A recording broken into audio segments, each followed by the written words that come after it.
Logger, and today it's time for an exciting trip into Star Citizen.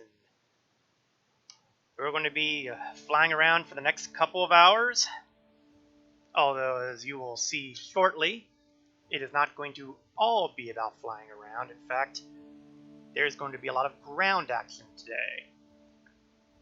And the reason for that is we're going to play around with some of the hand weapons in Star Citizen. Star Citizen is best known for being a space sim, but it also has a kind of significant first-person shooter aspect to it.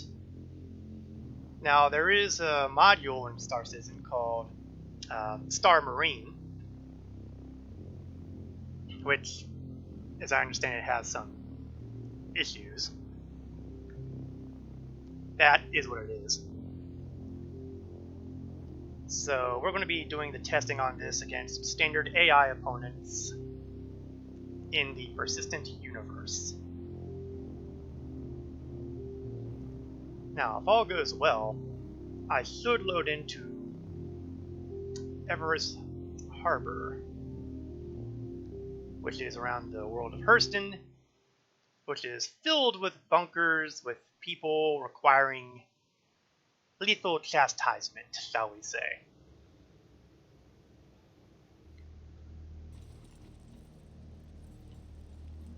Now let's see.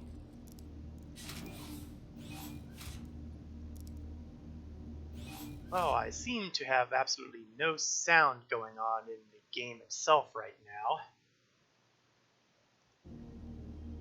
which is mildly insane.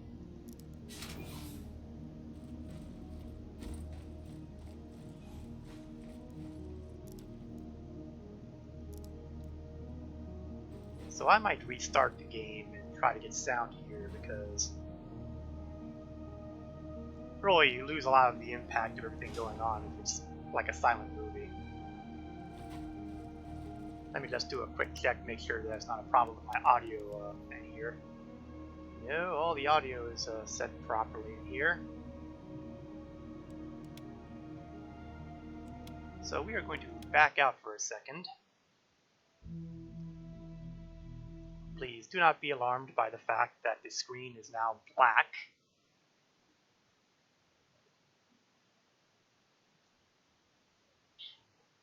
And we're going to try to get the sound working properly.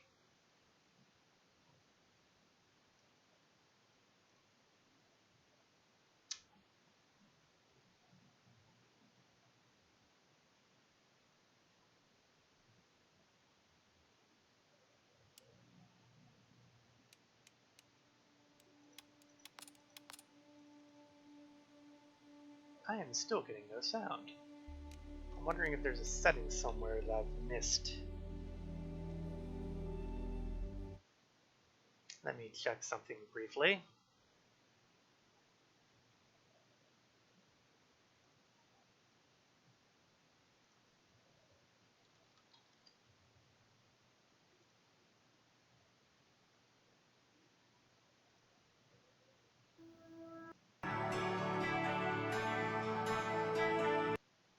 Okay, so it's not a question of the sound card being hosed.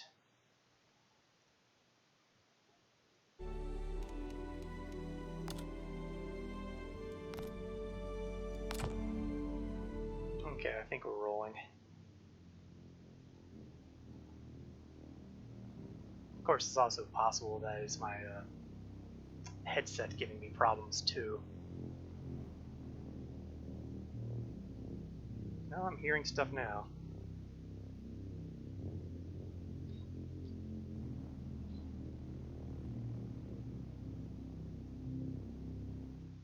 So once we're loaded in, we can try to get started again.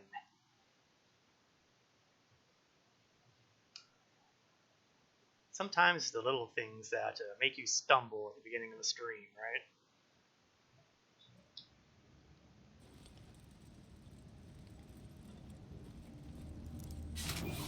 Yeah, see, that's what I expect to hear.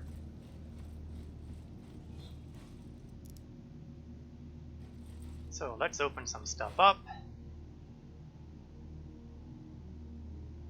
Get down to the primary level of Everest.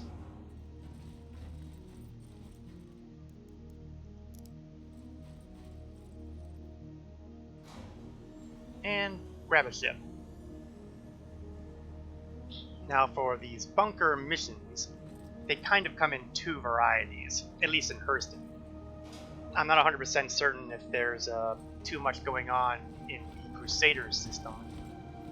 I know there isn't anything really going on in ArcCore, and Microtech, probably much the same.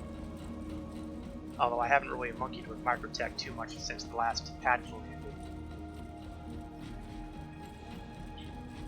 But if you're looking for criminal activity for first-person assaults, Hurston is still the place to be.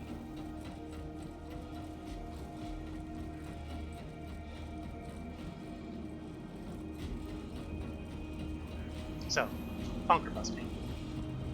I will almost always take a medium-sized ship to deal with that kind of problem. And the reason for that is that the bunkers are protected by anti-air turrets. Now, the anti-air turrets are pretty strong. They will take out smaller ships. Or at least they do for me. I'm sure there are better pilots than me who can handle it. And I honestly need better shielding than a fighter can give me. Hence, the Freelancer. Now, with the Freelancer, I've got a reasonably good shot at being able to take out the turrets.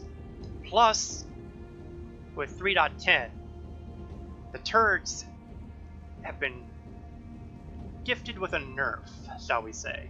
Not so much in its power, but in the fact that they can be actually targeted now. Back in the day, you couldn't actually lock on them as a targeting, valid target. Now you can. And that makes all of the difference. I'll usually go into the back door of the Freelancer when I can. A lot of it has to do with the fact that the side door can occasionally knock you out of the ship geometry and leave you trapped between the hulls, the inner and outer hull. Let me open this door here. It would be in the walls here or in the walls here with no way out. Unless you get really lucky and manage to juggle your way out. It's not simple. Going out of that door, not a problem. It's the coming inside that is the problem. Alright. There is a hostile indicator to my left here. Fun fact, that doesn't necessarily mean it's a hostile. What it means is that if it's sitting on a landing pad 9 times out of 10, whoever owns that ship has claimed it somewhere else. Quite possibly because of the landing pad bugs that go on these days. And once it's claimed, the old ship becomes effectively listed as hostile or stolen. Or something along those lines. So that ship isn't really a bad guy. It just happened to be in a bad place. Alright. Mercenary missions are where you will find the missions that are bunker related. And as I was alluding to earlier before I sidetracked myself, as I often do, it comes in two varieties. The authorized execution warrant is basically a single target. You go to a bunker, you take out a target, it's over. You don't have to worry about taking out anybody else inside of that bunker except for that one target. It's 3,500 UEC. These are not what you call huge paying jobs, but I really don't do these for the money. I do them for the entertainment value. Now, the evict illegal occupants, on the other hand, that requires you to go to a bunker and take out everybody inside. As such, it is just a tad more dangerous. We're going to start out with the execution warrant today, because the first one is basically to get myself in the right mindset, for lack of a better phrase. Now, these bunker missions are all on the planet of Hurston. And conveniently, these bunkers are areas that have been effectively taken over by somebody, so you can usually set your route to that particular location. There we go. Breckenridge, one of my favorite target locations.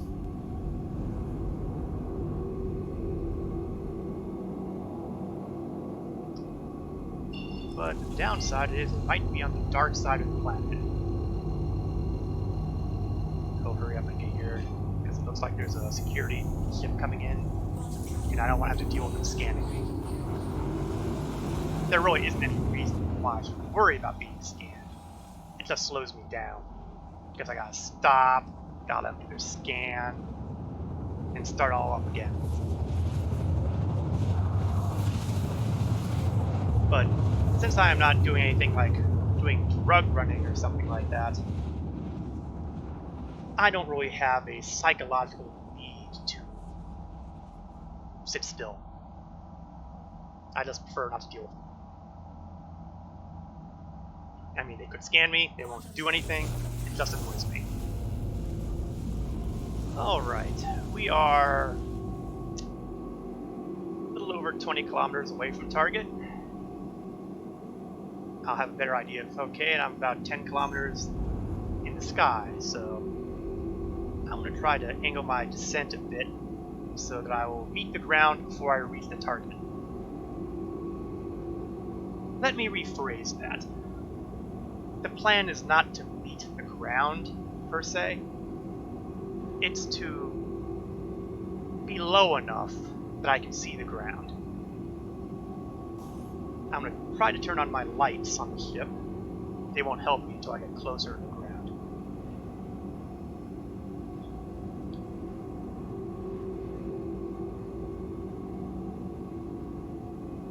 And yeah, there we go. Some atmospheric effects there. I don't know if that's the wind blowing the dust from seeing a dust storm, or if it's something else. They're not clouds. Well, they are clouds, I guess, from a technical standpoint, but they're not, rain clouds. Okay, I can see the ground now, which means I am definitely getting too low.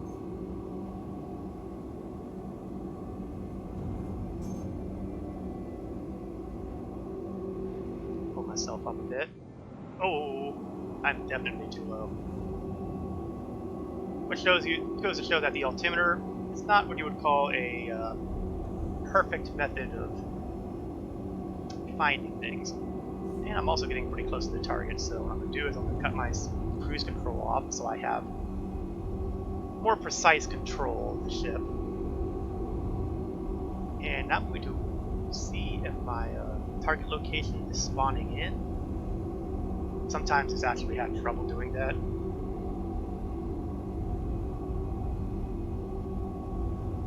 Yeah, something spawned in there.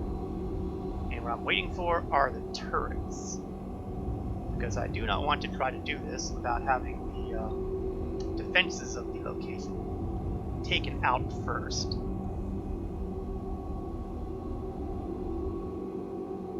Now, it's always possible that someone has been here before me and has already blown it all up. I can't rule that out.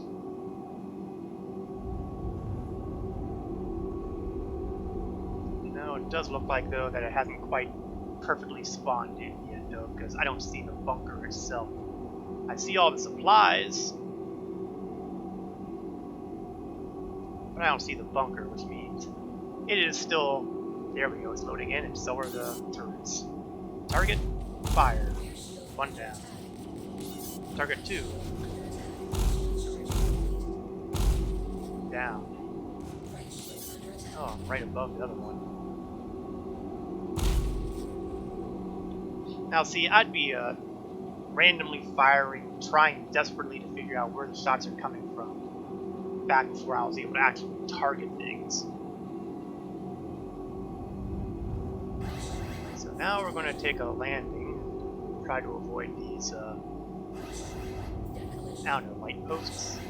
I'm not sure what they are. But what I do know is that they will prevent me from having a stable landing if I land on top of them. Get the landing gear load. Landing gear down.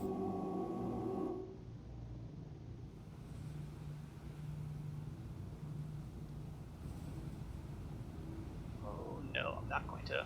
Yeah.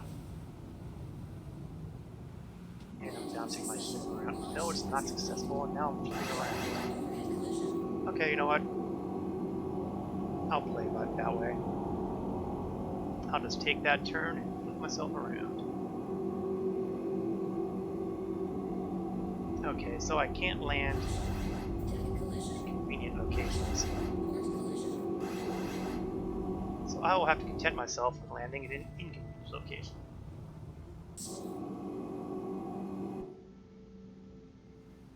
It's not great, but, you know, it is a solid landing.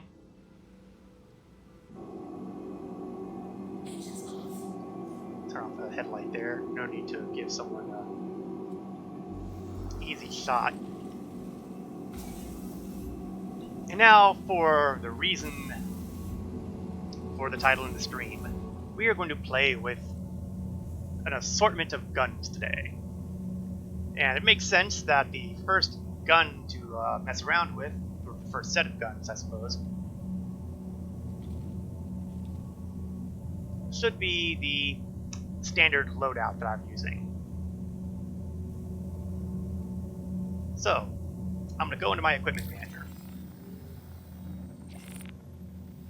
My usual loadout, at least these days, this can always change, is my primary is a C-54 submachine gun from Gemini, the Bearing P6 LR sniper rifle, and the Bearing S38 pistol. Some further elaboration is needed. This is the sniper rifle. And for some reason my keys are not working the way they should be, because I should be having to hit a key to move the camera around and not to... Let me try this. There we go. Now it's working the way I expected to. This sniper rifle is a ballistic sniper rifle. I've got a tacit suppressor on it, which is basically a, well, TV would call it a silencer, but it's really a suppressor. And sound is important because noise attracts attention. Strangely enough, even if you kill someone who is standing right next to somebody, if they're an AI, they have a hard time reacting. In any event, this is a... I'm also not using the standard scope on this. I'm using a 8x scope on it as opposed to the one that it comes with, which is a 16x scope. Reason? I'm in a bunker. I don't need that much telescopic, but I do need precision, so 8 puts me about where I want to be. I haven't monkeyed with 4 yet. Now the downside for this rifle is a limited amount of clip. Well, the clip holds only 8 shots of ammo in it. And, well, it's a sniper rifle. If you get into a bad situation, you're going to want something that has a better rate of fire and easier to aim than a sniper rifle. Not to mention with more ammunition. This is designed for long range, simple kills. The ammunition is also pricier than other sniper rifles. But on the other hand, If you get a chest shot or a head shot with this, you will take out the opponent. At least the AI opponents. I can't speak for players. Someday I might. Today is not the planned day for that. In any event, the next weapon I carry around is my "oh no, I'm so screwed" kind of weapon, the submachine gun. Got a 50-round clip. I've got a minor scope on it just for, being able to see it. It has good rate of fire. It's ballistic. I like it. It hits hard. It hits fast. I'm a fan. I would be remiss in not going over the sidearm. The S-38 is a ballistic pistol, and, well, it does exactly what you would expect it to do. You shoot people. It's not the best in going through armor and all that, but if you hit them with enough bullets, they'll go down.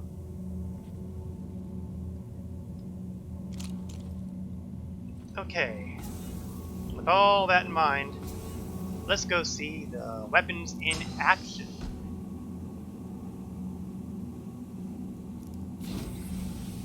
Hopefully I didn't take this too long because, well, really don't want to have those turrets respawn and start shooting at my ship. I turned off the engines, but not the power, so the shields should still be active. But those shields are not what you would call top line. They're stock shields. I had top line shields. A patch ate them. I never got around to buying new ones. Going down the bunker, I'm going to enable the sniper rifle. Now remember, this is an authorized execution warrant, so this is basically find target, kill target, leave. There is no requirement for me to slaughter every single person in here. As amusing or as entertaining as that might be. I am incidentally wearing heavy armor. It has multiple points to plug in effectively your weapons, your ammo, and I really need something that can carry 2 guns. There's my target out there somewhere. If he could just pop his head out, I can take him out immediately and save myself the trouble, but nope. I'm afraid this is going to be a little more complicated than that. Although, if I can just get this little over here. No dice. And I'm kind of lucky there, because if there was someone actually walking around. Oh, there is someone actually walking around. Does he live?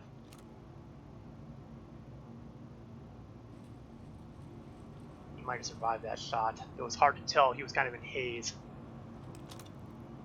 Over there. Okay, I usually don't have to use that many shots. Remember what I was saying about headshots? This is doing a very good job on embarrassing me.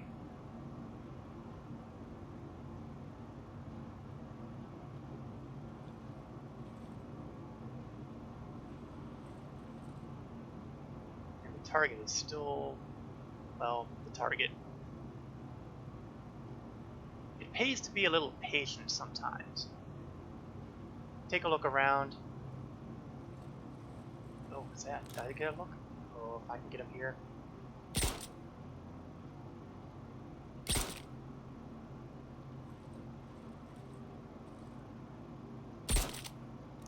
Okay, well, that was a waste. I've taken multiple shots on the guy and I just can't quite get him.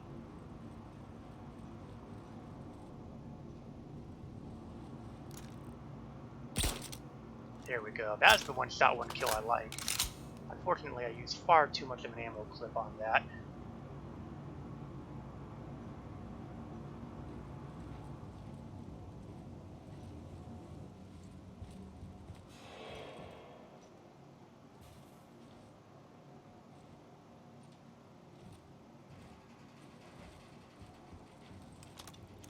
There's usually about maybe 8 people in here.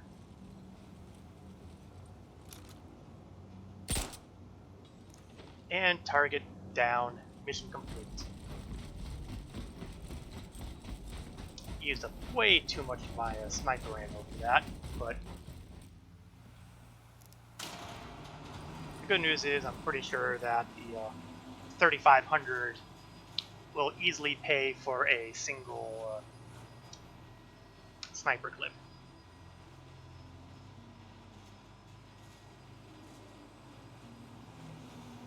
I can store that now.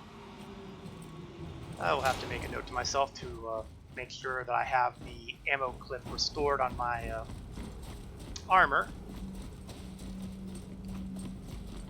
Last thing I'd want would be to go to the back end here. Last thing I'd want would be to find myself unable to continue firing on targets because I have no more ammunition. Then I have to rely upon, you know, submachine gun. And if I'm going to the submachine gun, that means stealth is no longer an option. I have a suppressor on the sniper rifle. I do not have a suppressor anywhere else. It also bugs me the fact that I should have had more shots available than what I was seeing, because I've got 2 of the magazines supposedly on the armor here.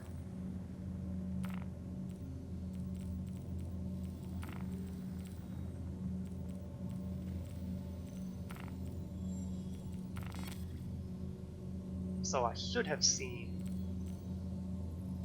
Oh, I managed to make that one go. No, that must be for the submachine gun clip. No.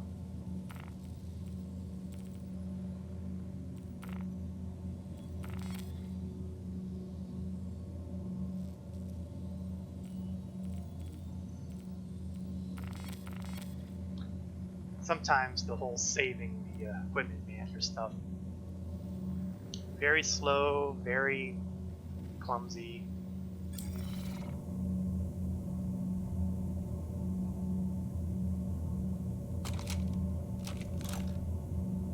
And I still don't have the ammo clip showing for this. This is disturbing. I should be seeing more than 8 rounds on me at the moment. I am using P6LR, P6LR, P6LR.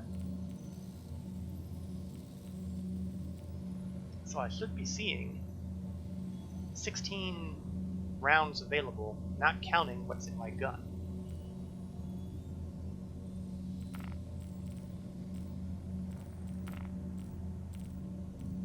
Okay, so let's try this. I'm going to unequip both of these magazines.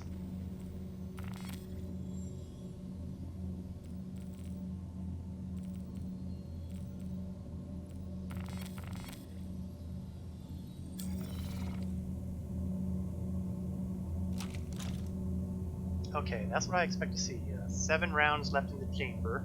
Well, in the currently loaded clip. Go to the equipment manager again. Be thankful that those turrets have not respawned yet. Grab my 8 capacity magazine there.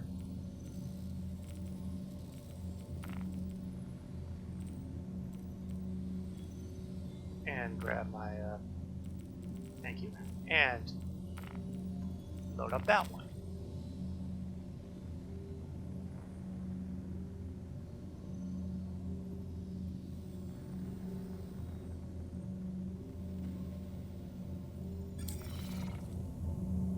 There's the one, but the other one just isn't coming in.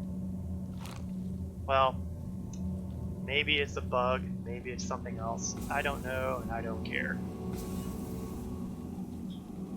I'm only going to spend so much time fiddling with the ammo clip. Instead, we're going to power on the engines and take off.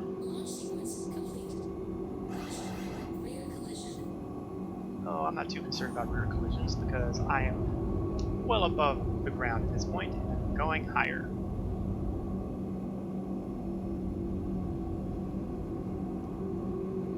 Now, the P6LR is not the only sniper rifle in the game. far from it. In fact, there's a couple other sniper rifles that are available.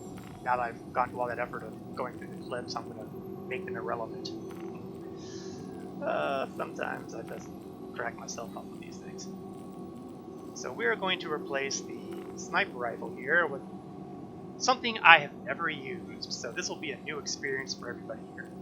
Recently, they came out with the ATSCAV sniper rifle, which does electron damage. This is basically a sniper rifle designed to fire electricity. That's right. Don't ask me how that works. I got it. So we're going to slap in the ammunition for the sniper rifle. And incidentally, they've also got a pistol that does the same sort of thing.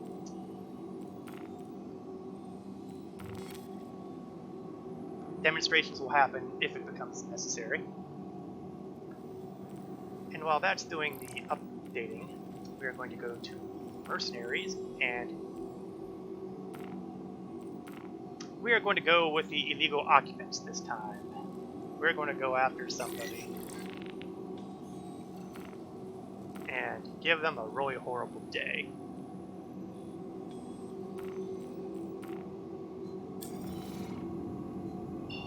I am more than high enough at this point to quantum travel to my destination. And unfortunately, I have a sneaking feeling that it's not going to be daylight there either.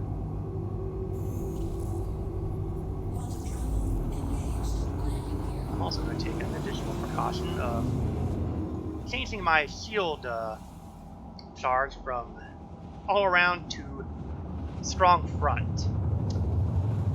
I am slowly but surely trying to get myself used to manipulating things like the power and the distribution of my starships.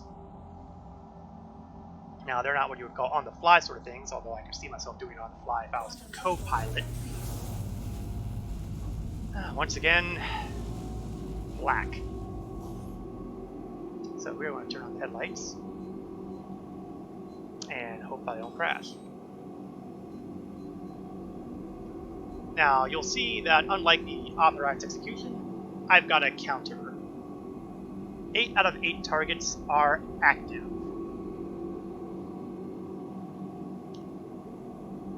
Now, the bad news with the electron sniper rifle, as you may have seen in the brief time I had it up, is that it apparently does not have the same killing power, perhaps, as the P6LR. Now, I suspect that someday all these various types of armor are going to show to be good with certain types of ammo, well, good against certain types of ammo, and not so good against others.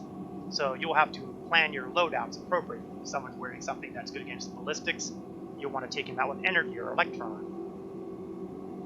You'll want to tailor-make your weaponry, or choose your weaponry appropriately. Now, theoretically, assuming that my headlights have come on because I thought I'd put them on,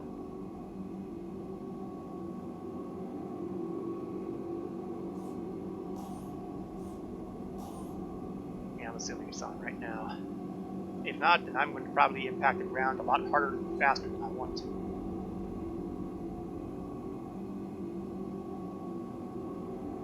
I want to say it looks like it's lightening up on the ground lower, but it could just be my eyes playing tricks on me.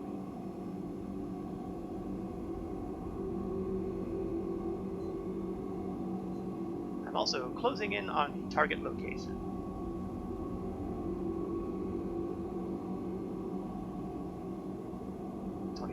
Meters and cropping.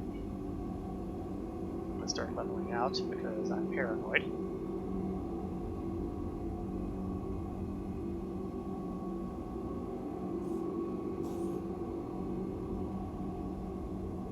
Still waiting to see the ground and I'm still not seeing it. That bothers me a lot. So I'm going to level myself off substantially. I can see the horizon, so I've got that working for me.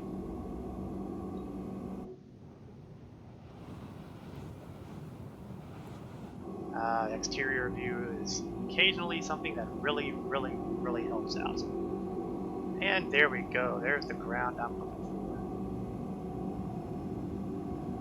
for. And there's my target, which means I want to slow myself down to careful levels.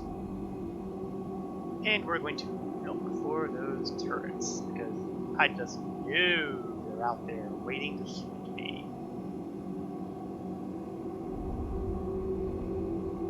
And when they do, I want to be able to shoot back. There we go. I don't quite get the aim on him. There's two.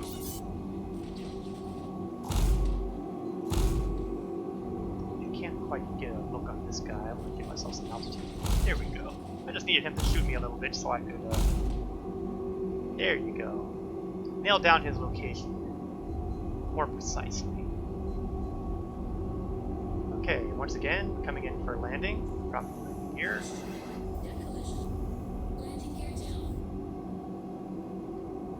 Level myself out a bit.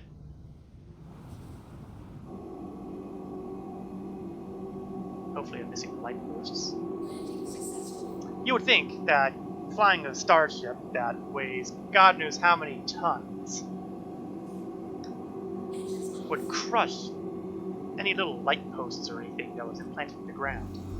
But no, they will tip over your ship. Honestly, that's insane.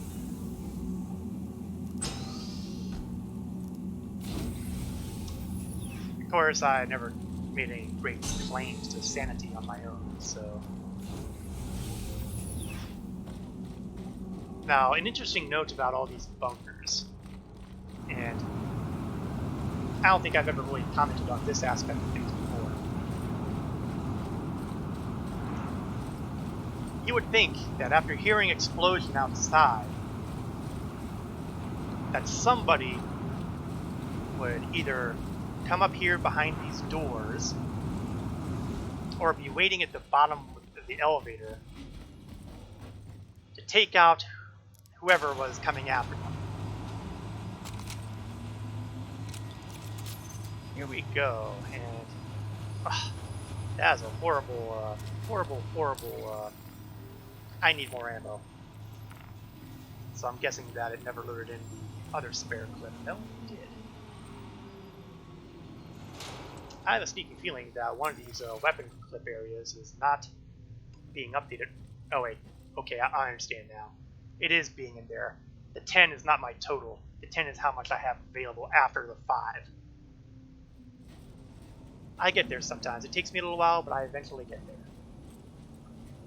Alright. I think we have a little bit of a clipping problem in these walls. Maybe it's this particular gun. Ooh, ooh, ooh, ooh. That's not what I want you to see.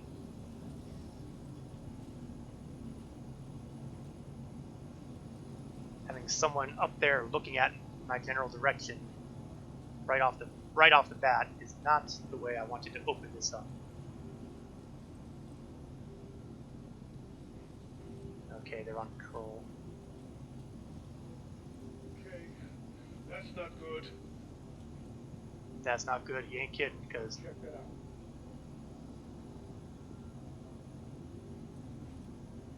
that means somewhere someone's aware of me.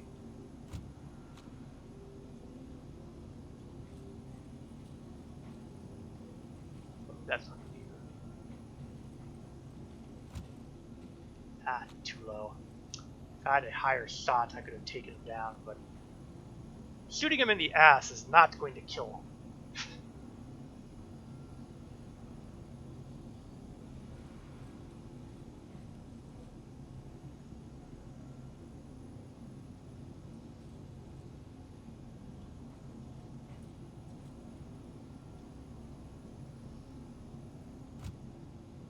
I'm still popping this thing up too high.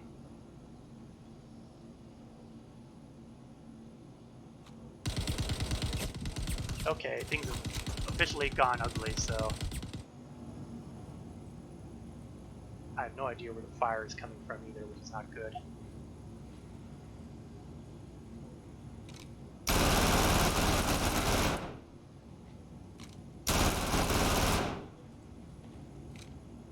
Okay, I've gotten one target down, but everybody knows I'm here now.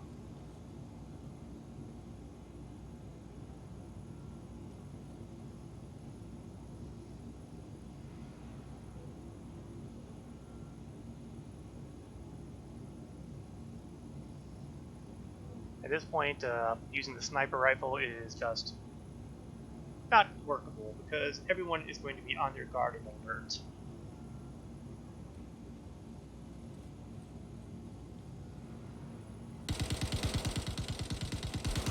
Okay, I have no idea where that's coming from, but I'm pretty sure that I don't.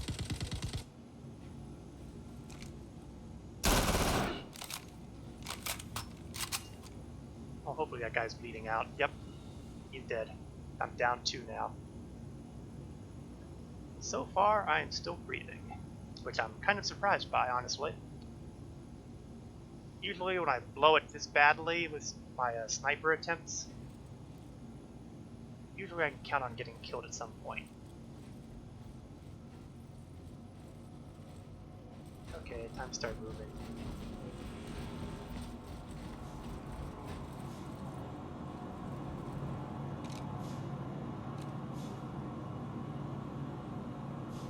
They do a nice job of the atmospherics in here. I mean, with all the steam over there, it's hard to see if there's anything moving over there. And I'm kind of fond of that. Oops.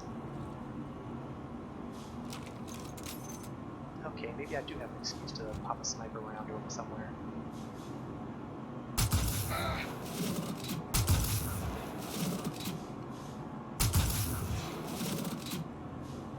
Problem is, he's still alive.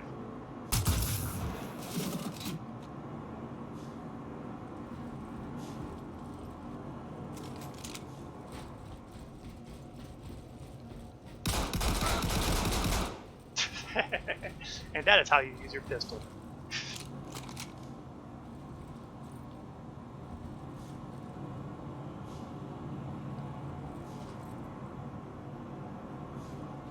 I am not as impressed as I would like to be by the electron ammunition here.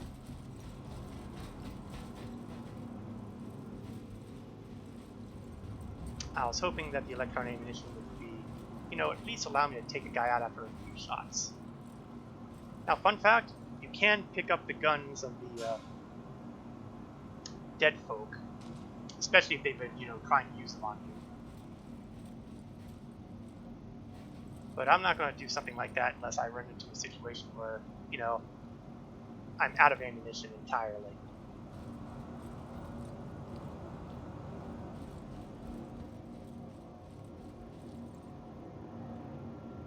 In fact, some of the guns I have in my inventory are exactly because of that.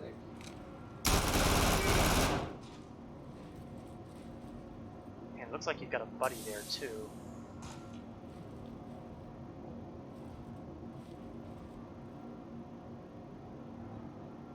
Okay, I don't want to go there, so I'm going to do something else. Or at least I'm going to try to do something else.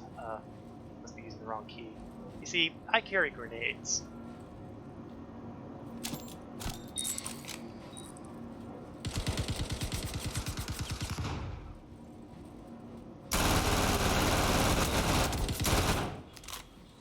Okay, now I've taken some damage here and I'm bleeding out, so med pen time.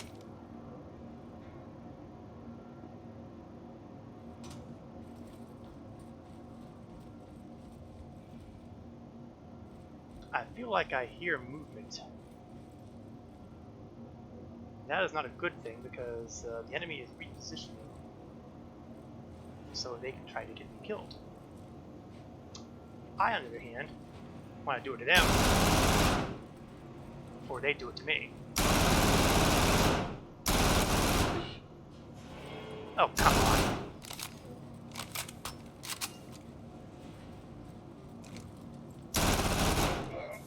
There we go. 2 to go.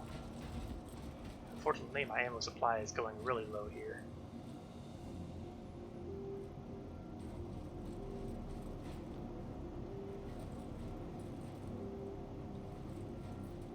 Oh, let's take an opportunity to take advantage of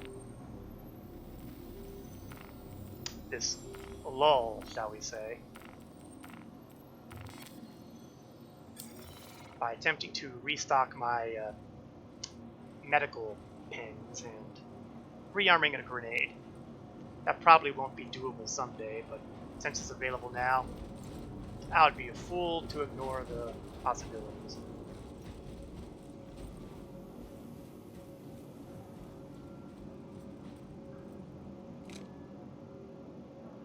I can't tell if that's a body or if it's equipment. It's equipment. Run around. Is that a body? No. It's amazing how paranoid you can become when you're trying to avoid being gruesomely killed. I am kind of crouching a bit sometimes. Theory being a smaller target is not a dead target.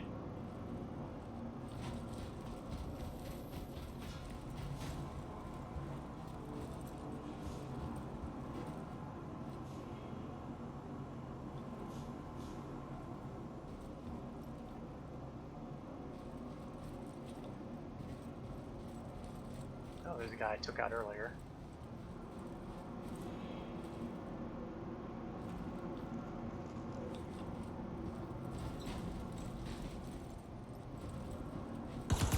Whoa.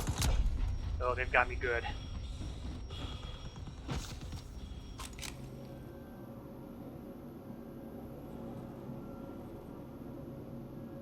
I don't know where the fire came from, so...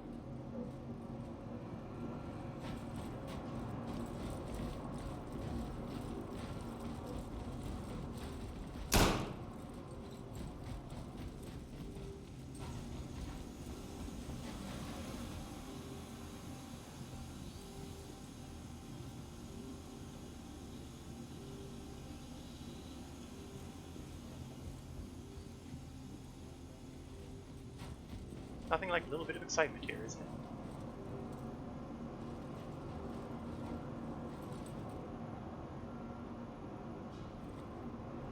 It stinks when you don't know where the incoming fire is coming from. And it even stings even more when you realize that there is technically 2 sources of incoming fire.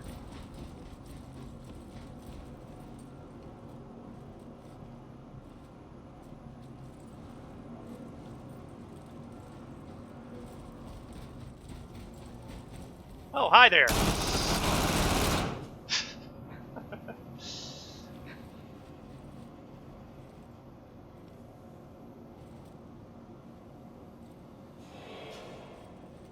That really wasn't how I planned it, but I'll take the win.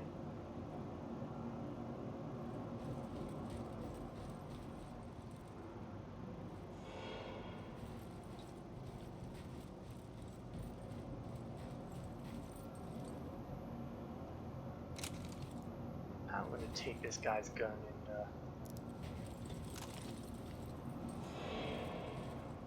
might as well make use of their weaponry. Save myself some bullets. Especially since my own are getting a more limited supply.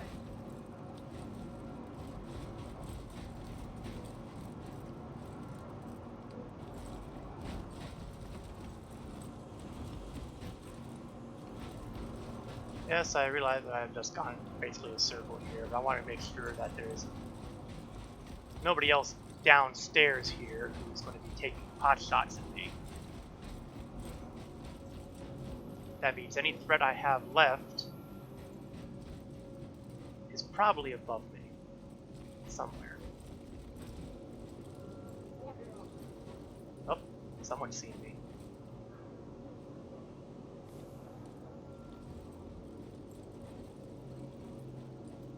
Unfortunately, he may have seen me, but I don't see him.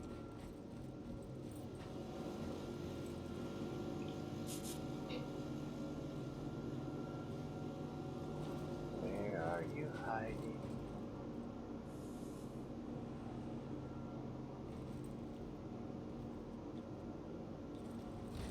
Give 'em all you got. Oh, that was a lousy place to be hiding, buddy.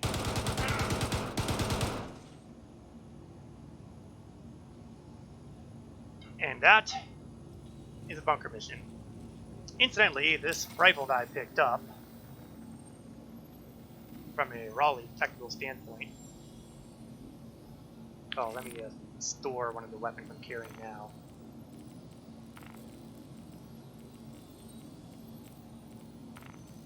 Yeah, I'm unimpressed with the Electron sniper rifle. Now, granted, it may have just been bad luck, but... or maybe poor aim. Now, did I drop the rifle I was carrying? Yes, I did.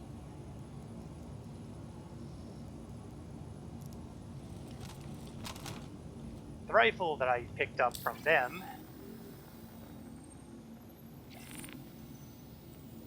drumroll please. Is the P4RL rifle from Bering. It's another it's an assault rifle. Yeah, interesting. I suppose I should have guessed that from the AR. They're pretty consistent with their naming standards.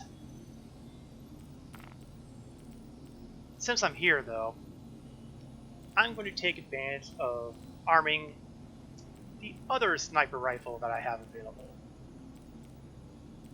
in preparation for the next one. The Arrowhead sniper rifle. And of course, if I'm using an Arrowhead rifle, I want to use the Arrowhead ammo.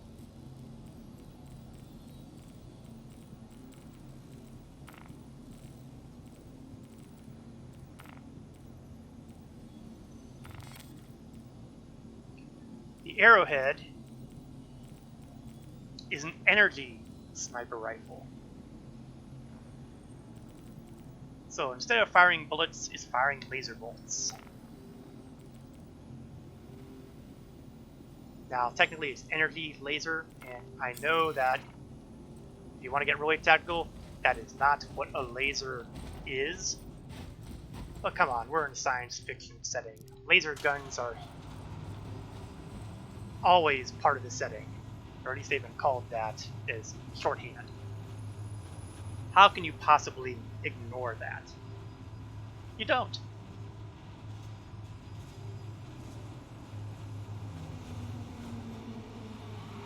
Oh, how about that? I think the sun came up while I was down there.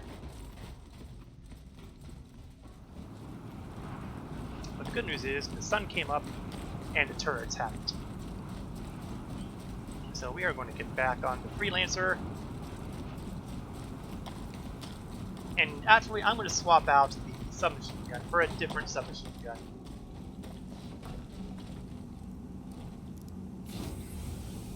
Because this stream today is all about the guns. So until I started using my current submachine gun, the C-54, my preferred weapon of choice was the Custodians. The cute name next to it, Warhawk, it just has to do with the paint job on the weapon. It's nothing different about the weapon itself.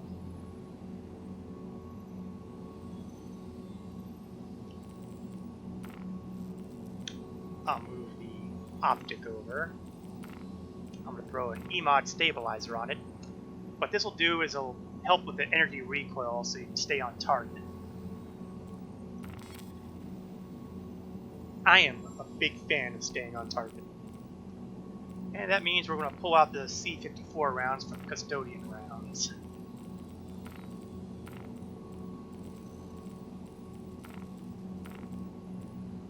Because if there's one thing you want to make sure about, is that you really don't want to run out of the ammunition.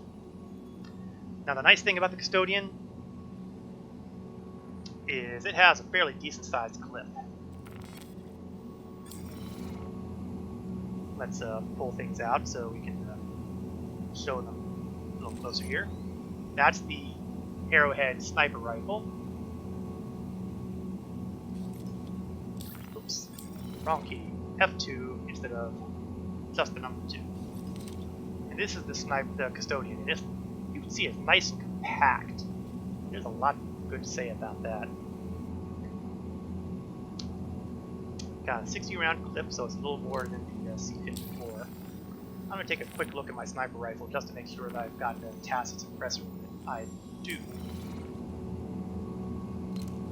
Oh, and since I demonstrated the P38, I might as well swap down my pistol as well. Make a clean sweep here, right? Now for sidearms, I've got a number of possibilities. You'll see that I've got no less than 3 arc-light pistols that are somehow being considered different. Don't ask me why that is. I don't have a clue. But the arc-light pistol is your standard laser pistol. Uberev, however, is an electron pistol. Yeah, we're going to go there again. Well, why not? So we're going to take out the S-38s from the Uberev clips.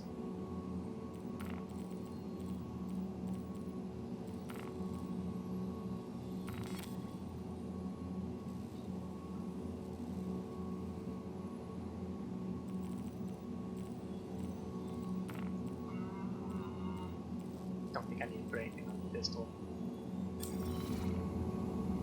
And let's take a look at the pistol.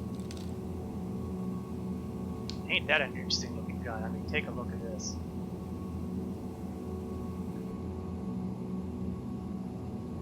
Let's do a quick inspect of it so that we can, marvel at its, well, it's an odd looking design, isn't it? I guess if you're making a pistol that shoots electricity, you are going to end up with odd designs. Alright. All well and good. Let's take to the skies and look for new targets.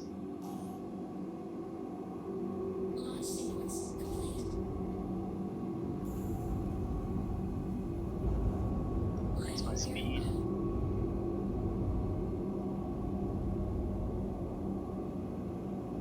While I'm slowly climbing, let's take a look at the contracts and see what we've got out there. Well, we don't have any other more clears, but we do have an execution warrant.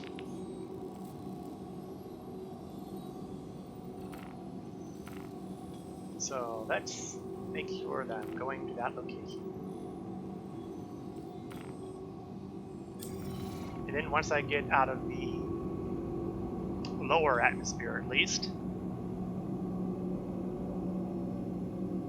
which will be a while since I gotta be like 9,000 meters up.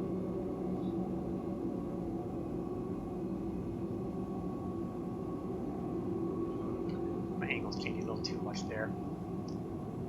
Ever since the new flight model came in, it's a little more challenging to get your vertical flight in, which makes a certain amount of sense, but life is filled with little challenges.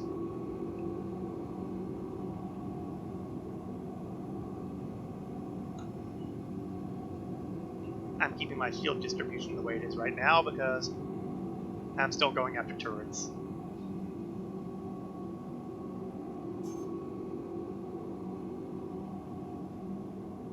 Alright, I'm high enough that I can start spooling up the quantum drive and aiming towards the target, and I think it's even going to be daylight side.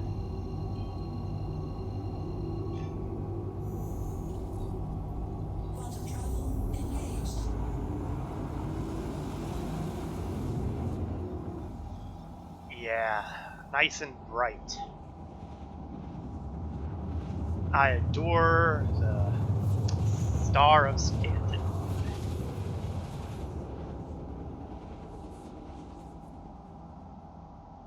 That means I don't have to guess where the ground is. I'll be able to see it.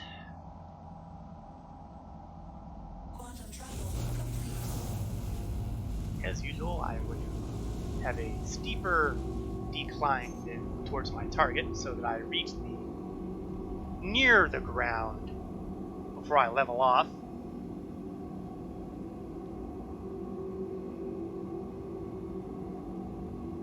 I still cannot get over these dust clouds. It gives me great hope to see what it'll be like when they finish up with Crusader, and more specifically the landing zone of Orison, which is going to be the upper atmosphere of Crusader, which, if you are unaware, is a gas giant. It is going to be incredibly awesome to see, and I'm looking forward to it. Unfortunately, it's not going to happen until probably this time next year, I would bet. I will be pleasantly surprised if the Orison and the cloud tech and all that gets done before then. But I'm a realist. Delays happen. Most notably, recently, with the Mercury Star Runner, which was scheduled for the next big patch. Next big patch, not next patch. That's an important distinction.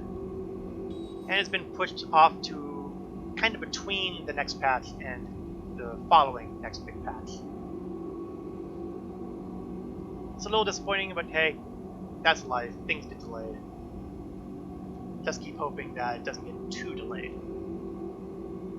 And then the hopefully not too far in the distant future, we'll start seeing ships like the Crusader's Hercules line will come out of those big star lifters.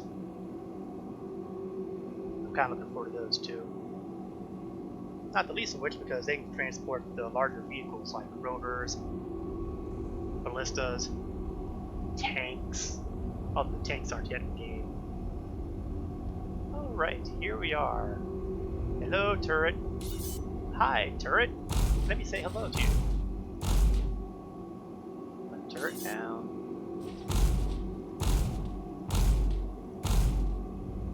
Two turret down. Three turret down. Oh, and that was a one shot too. I love it when I can take them out in a single shot. And it looks like this one is a 3-turret location. They're not consistent. Some of them get 3, some of them get 2, some of them get 4. If I understood the consistency, I'd be a happier person, but... Okay, looks like we're gonna have a good landing here. This is an eliminate target, which means only one target in this facility really matters.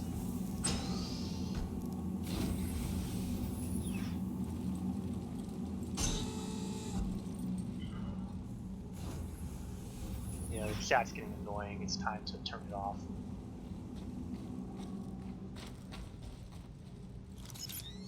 We will be making use of our Arrowhead Stormfall sniper rifle. And again, the Stormfall is the paint job, not the rifle.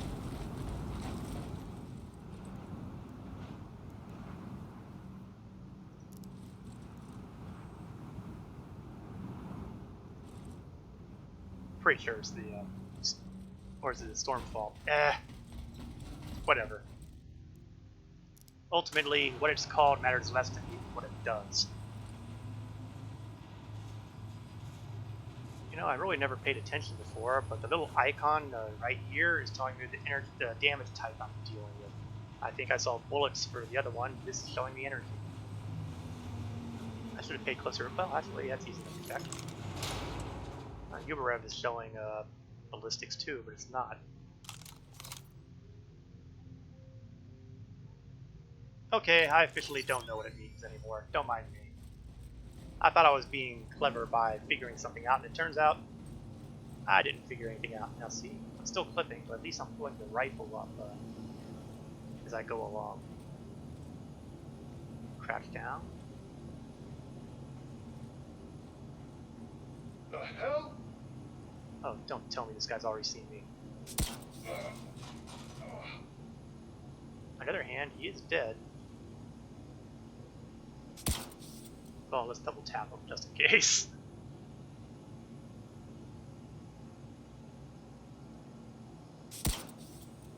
Hit him again.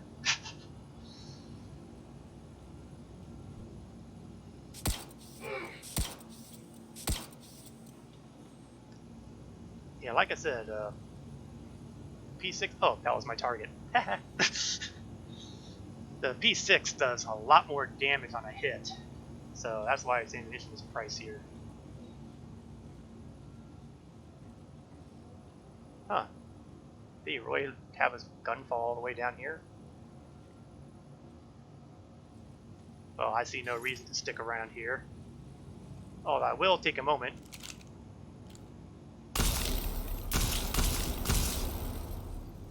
I just wanted to do that to see what it did. I may be sorry about that later because, you know, ammunition waste.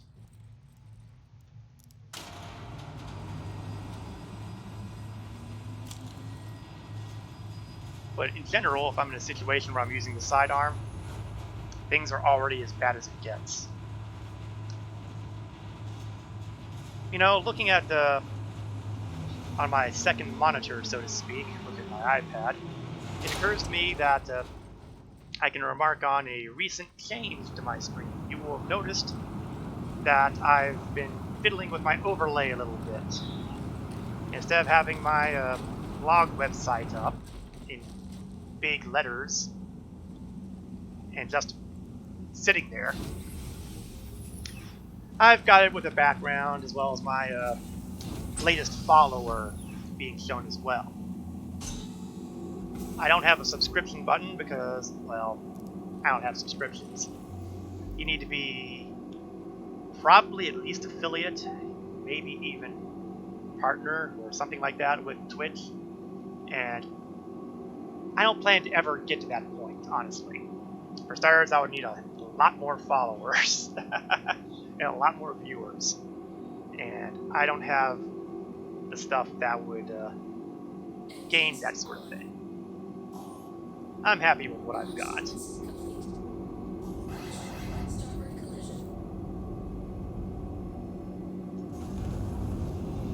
give myself a little bit of afterburner to help me up.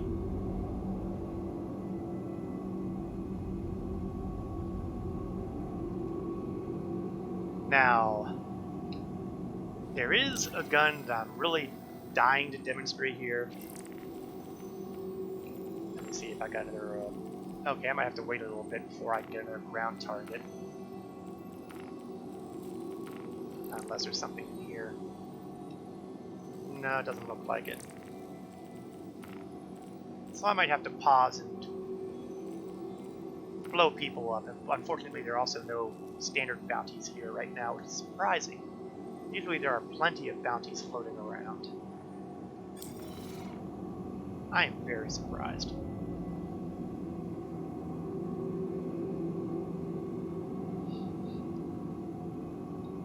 A word about the purchase location of these guns. You can only buy guns at certain locations. Some of them will have different custom paint jobs. Some guns will not be available at some locations. For example, the lightning weapons cannot be found at Port Olisar, but can be found at Grim Hex.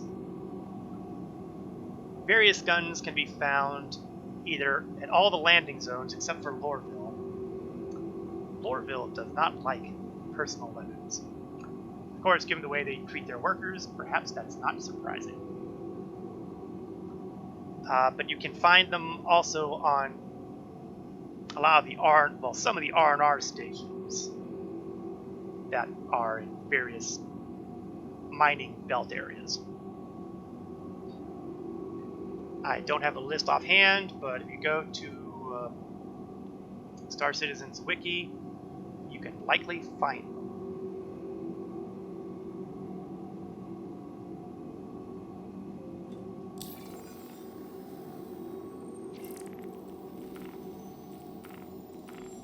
I mean, I suppose I could go after a player contract. That's taking me really far out of my way.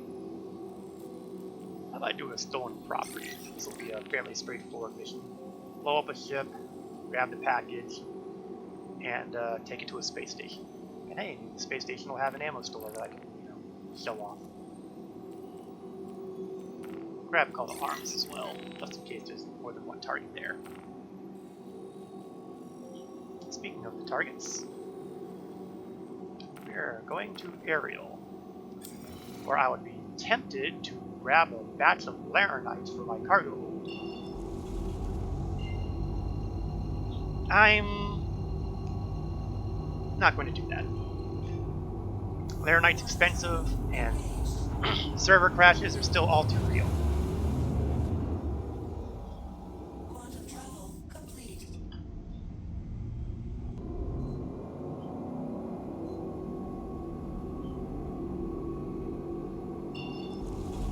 Get myself set up here.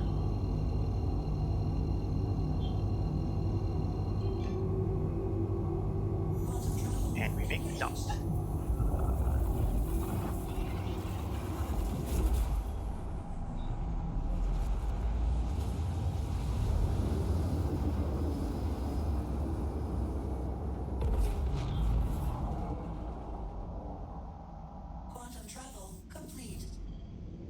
And the final leg of the journey.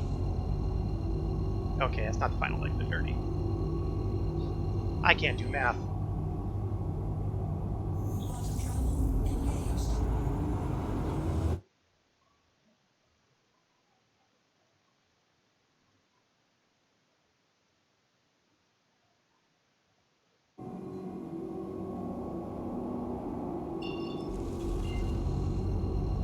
Gimbal up my weapons. Actually, you know what? I'm just going to have them on a straight turret. No, actually, I'm going to gimbal them. There's really no reason not to, unless you are replacing it with fixed guns. If I've got gimbals capable, I'm not going to make it harder on myself. Ooh. Asteroid too close. Target too close. Target behind me. Now the good news is it's only a Mustang, so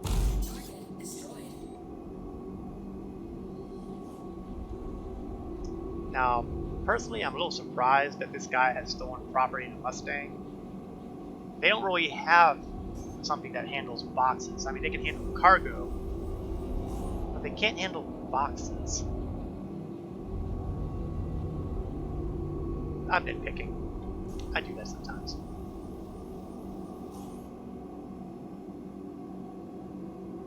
Okay, let's shut the engine off so that the vessel doesn't wander off anywhere. It shouldn't. But you know, things happen sometimes.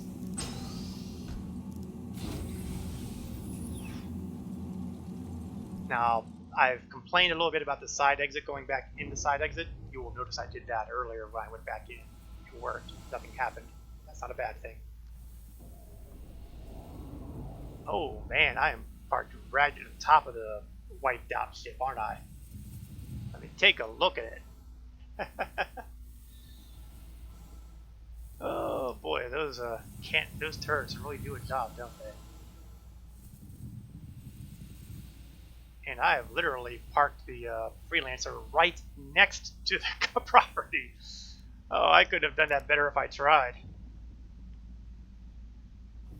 Note to self, that might actually be a highlight worth keeping. Maybe.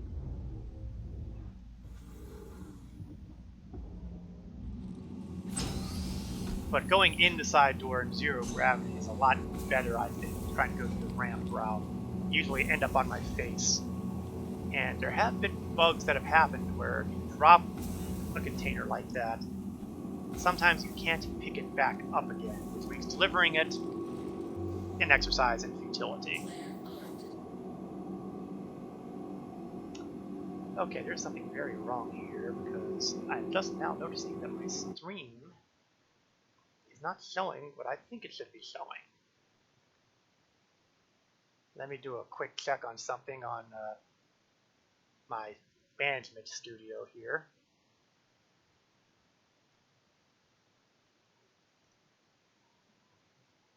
Okay, so it's just my second. What I'm seeing on my pads monitor here is it's telling me that I'm still doing a Star Trek Online stream, and I'm not. Maybe if I reload the page.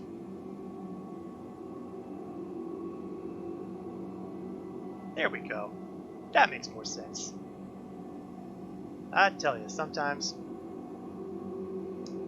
I just don't get how this thing operates. Alright. My destination is Her L3, which is a space station.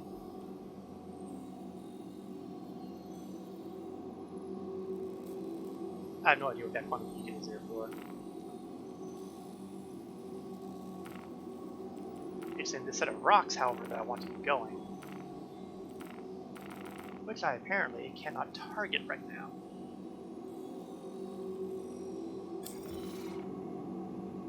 Alright, well, life is filled with complications.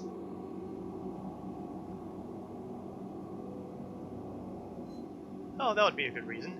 I can't plot a direct course because, well, there's a flipping planet in my way.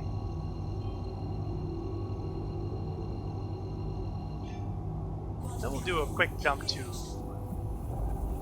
FotR's Harbor, and from there see if I can plot the course.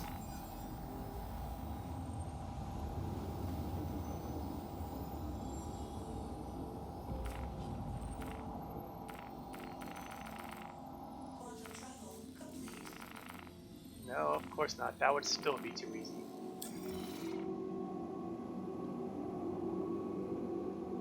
But I can surely see it here.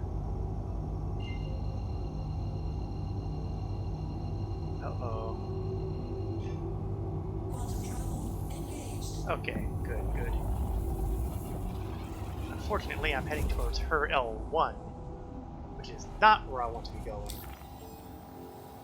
I mean, it's kinda close. No, actually, it's not really.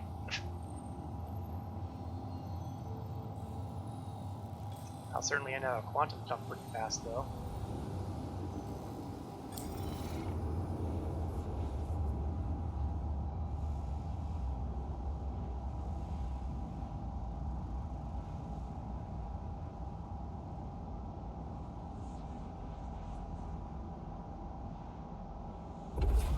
And we're out.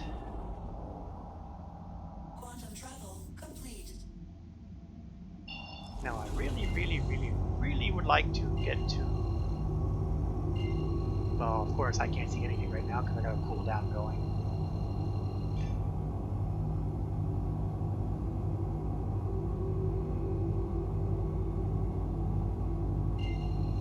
Obstructed. Why is it obstructed? Okay, so we might have to get clever.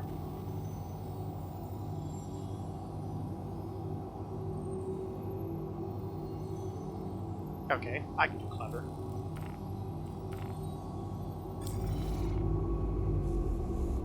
Oops, I turned off my quantum drive when I'm doing that.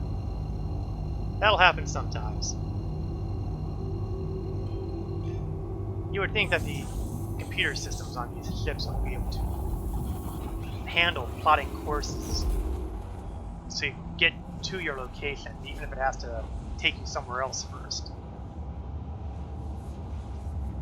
Oh well.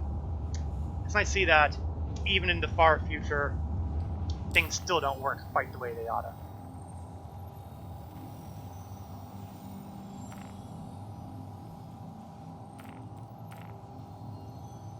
Alright, Her L3 is targetable now. I'm going to drop out of the jump, which hopefully won't take too long. How long it takes to fall out of quantum travel when you deactivate it, it varies wildly. It's basically having to decelerate you, and you're already moving at a significant velocity. Oh, there we go. I was just getting ready to see how fast I was decelerating, and I popped right out. I'm currently on cooldown, which is why I can't target the area yet. The stock quantum drive in the Freelancer has many advantages, but the cooldown is not one of them. Oh, come on. How can you still be obstructed? You just told me I could set my route there.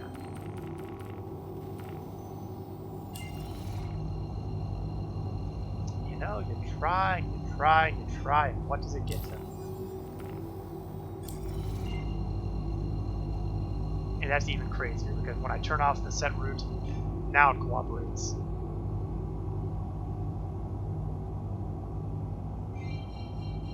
It kind of cooperates. Sometimes it also has trouble to activate your quantum drive when you want to. So you gotta just knock yourself out of alignment again, recalibrate, and then start screaming at your system, asking, why are you not making the jump?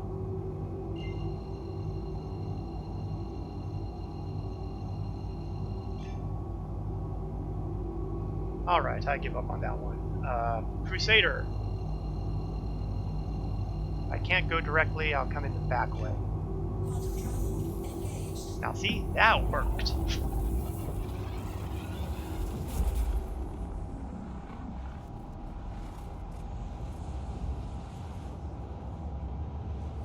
Now at some point, I'm no longer going to be running into that little problem about blocked path. And honestly,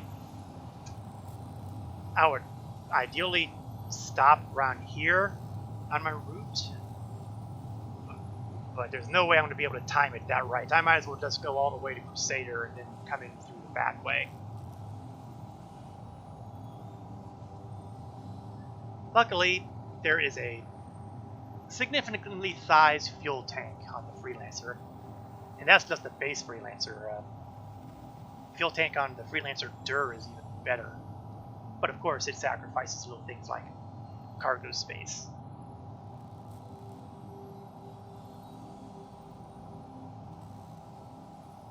All the same,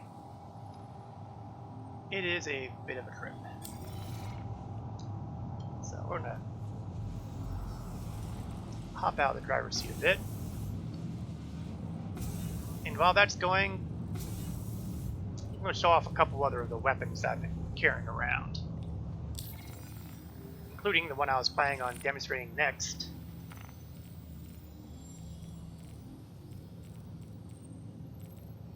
I sure hope I still have it. There we go.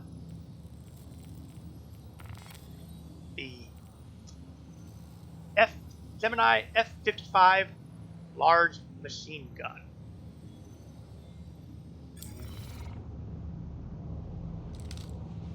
Not that gun.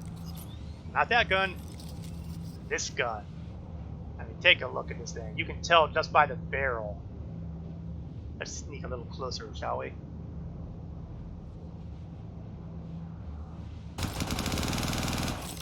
And as you can see, it's got a hell of a recoil. So you got, and there's no attachment that will help with this. So you gotta account for it when you're aiming it. That yes, it is going to go upwards, so plan ahead.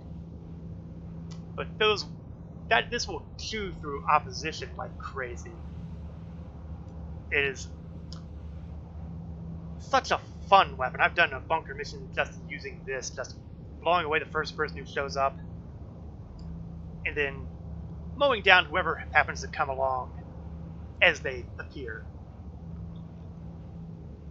The challenging part of this weapon is the response time. When you pull the trigger, it doesn't start firing automatically right away. I mean, it spins up, and then it starts firing.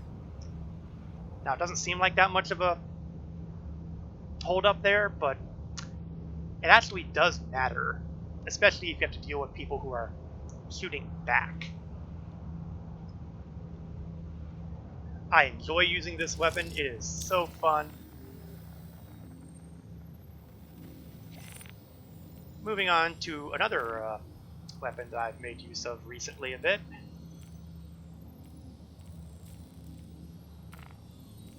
The Lumen 5 submachine gun. Now this is another laser submachine gun. And it operates a little bit differently than the Custodian. The Custodian is one of those weapons that you can hold the trigger down, open fire, and have yourself a time.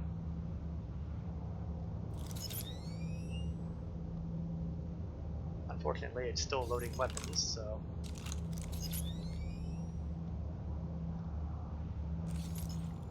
I am not 100% certain it's going to load up before I reach it. Nope. In fact, I'm reaching my destination now, so... that particular submachine gun will have to wait. Here's that gas giant I was mentioning earlier. Flare armed.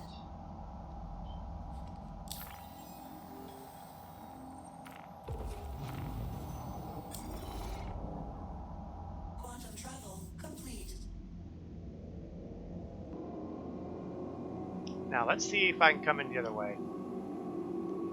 We're getting close to the point where I'm going to decide, forget it with this, because, well, the money just isn't worth the amount of abuse I'm going through here. But no, it looks like we're going to be all good here. And that is always good news, because now I can get to my target, drop off the box, get paid, and see if there's a gun shop here. Part of me wants to say probably not, because it's a station that's in Hurston's orbit. And, well, like I said, they seem to have issues with people using personal weapons. On the other hand, I don't think they own the R&R station.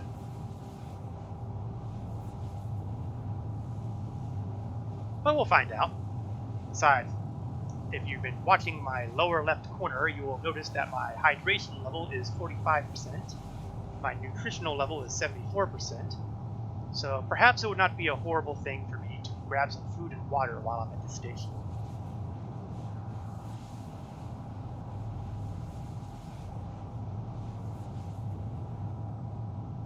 Of course, the downside of coming in through the back way is that the station will be mostly in shadow because the sun is going, well, it might still work out.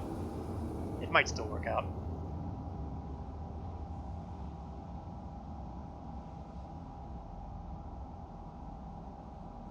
I imagine I shall find out promptly.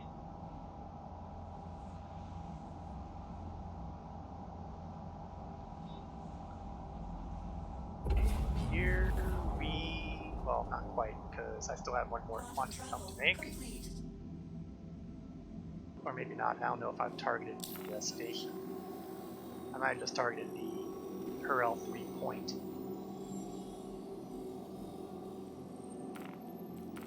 Here we go. Thundering Express. I gotta tell you, I just love the names they give some of these things. Quantum travel engaged. Quantum travel complete. And now it's time to close in.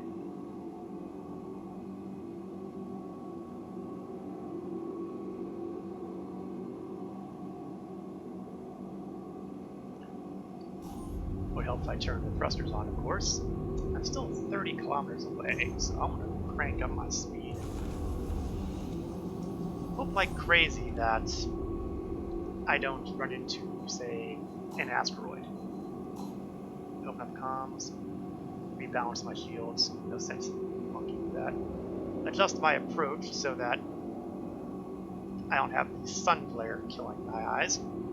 It's a lot easier to see asteroids when you don't have the sun blinding you.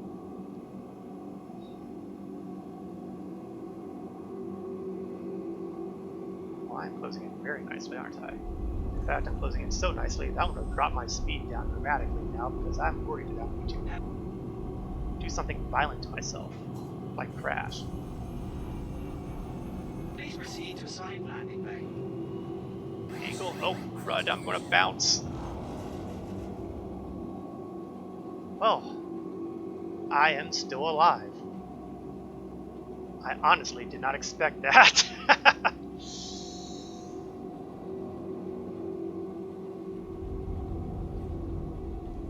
How bad is the damage?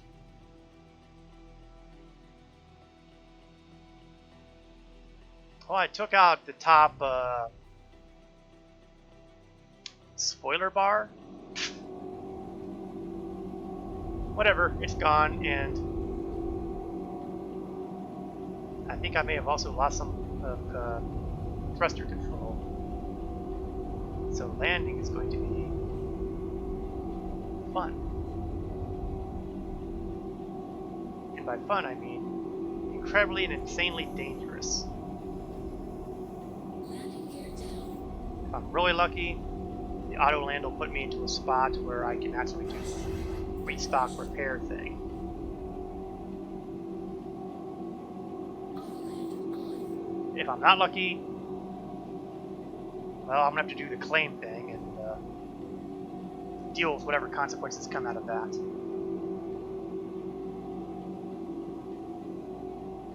But I'm really hoping to do the repair because Detect collision. I don't think I'm going to. I don't think I'm far enough up. Landing successful. Landing complete. Have a pleasant stay. Oh, it is available.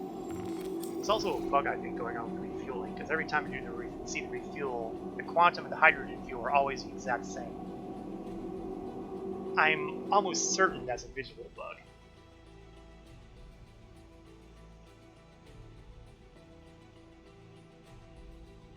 Okay, I think they've done the repairs. Yeah, spoiler bar is back, so hopefully that means that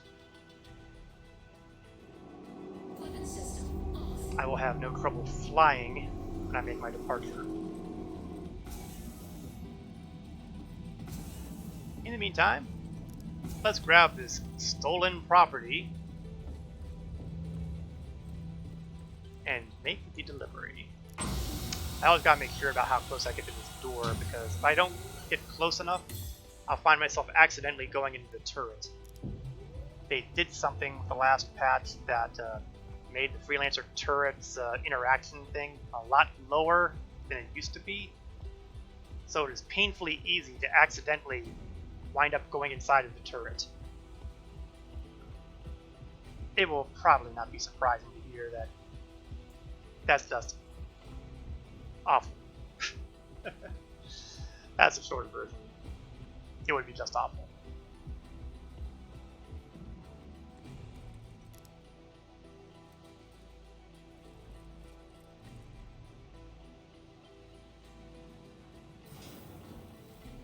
Now the good news is, since I have the delivery marker up, I don't have to guess where the administration is.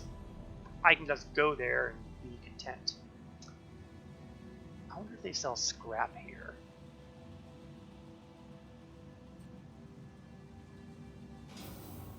If these guys sell scrap, then it might be worth making a quick run to Port Olisar with a cargo run. It's a thought. Whether or not I do something like that depends on A. Oh, actually, there is no real A behind this. If it has scrap, I'm going to load up with the scrap.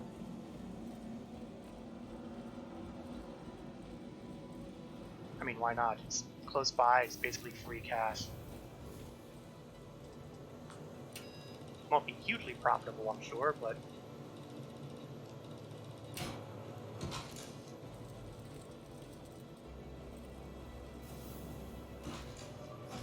so, what have we got here to load into the freelancer? They have scrap. I will load up the scrap. I mean, see, it's like 8,900. The resale price is probably going to be similar, so we are not looking at what you would call high profit volume here. Let's see, we've got Platinum Bay in this station. That's great if you want to, you know, get ship components. Oh, where's here? The window is here. Haha, that was dumb of me. Looks like we have ship weaponry. I don't think they have personal weaponry. Yeah, they're all starship stuff. If you want to get missile racks and all.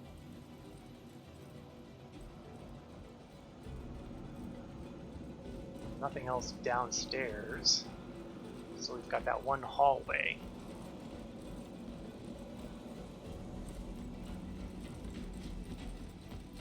There we go. There's your gun shop. Sometimes it's armor, sometimes it's guns. Hi, thanks for coming in.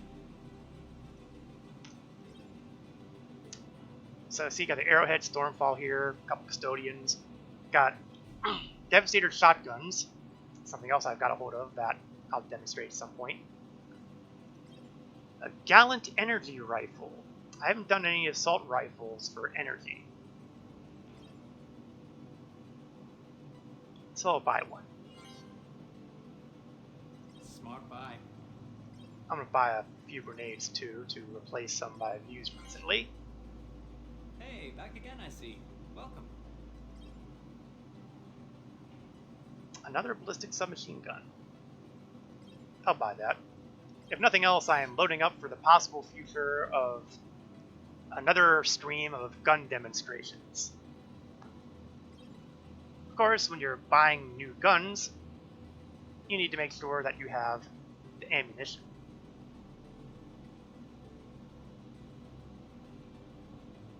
Gallant.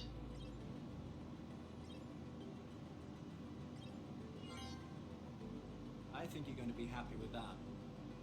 Yeah, I better be happy with that. And the P8. Hey, back again I see. Welcome. You know, some of these shopkeepers can go too far.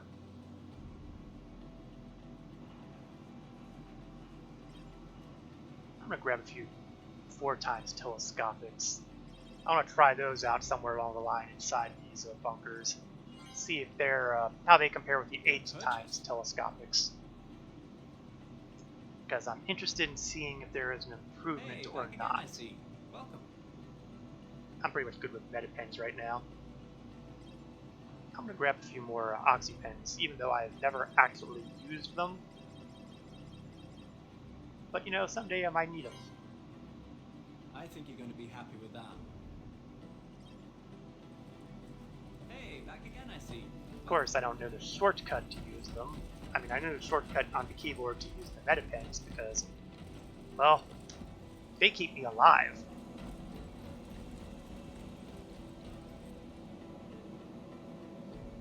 Okay, let's go to the other part of the station. That's where they'll have their food and water. And as my hydration level is dropping below 40%, I'm of the thought that it would be a really good thing to get some food and water in me. First though, let's unequip the helmet.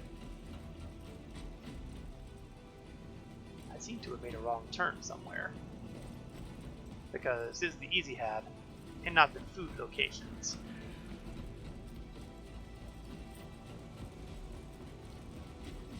Clearly I have made a wrong turn somewhere.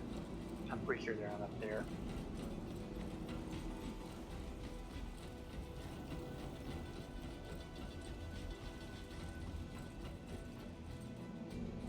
Huh, maybe they don't have food in this location.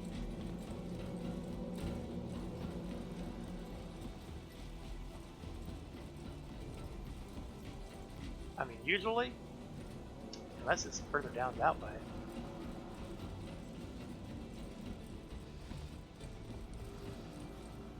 Yeah, okay, there's a noodle bar, but unfortunately the noodle bar is going to have food.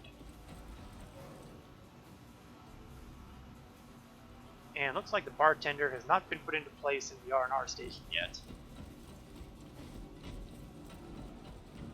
Oh, hold on now. No, that's where I just came from.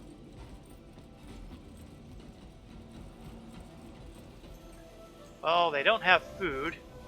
I mean, it looks like they have food, but they don't actually have the food.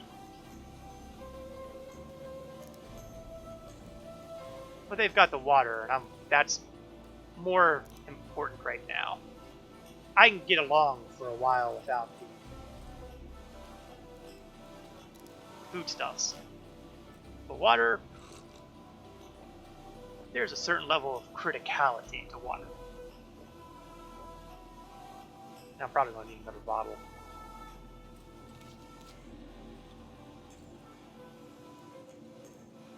I'll be polite and put it back on the counter.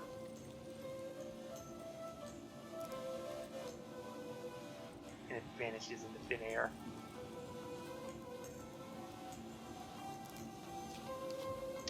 Drinking up it. That should theoretically give me 200% hydration.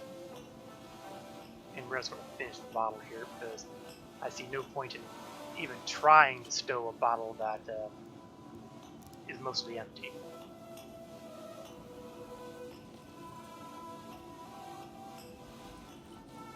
Okay, well, I can't buy any of the food stuff as previously remarked, so my nutrition level is going to have to be what it is unless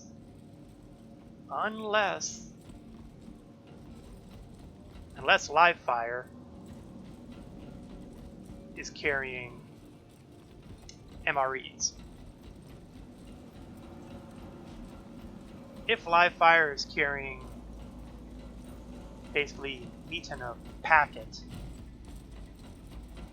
it's possible, but not necessarily likely. No, they've got the pens and the ammo and all that, but no meat stuff. Feel free to take a look around. We got a pretty good selection. Yes, well, since you don't have MREs, your selection isn't that great. Not for my purposes, at any rate. That's okay, though, because you know where else has MREs? Port Olisar.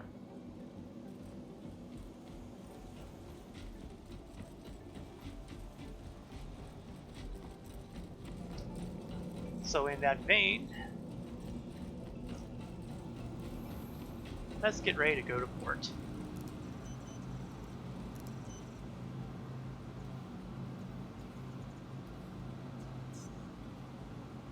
Now see, this is the problem. When they renamed all these stations, given these long names, they pushed out the part that tells you what pad your ship may be on. Fine. I'm going to store my ship, which I'm kind of surprised by, but I shouldn't be.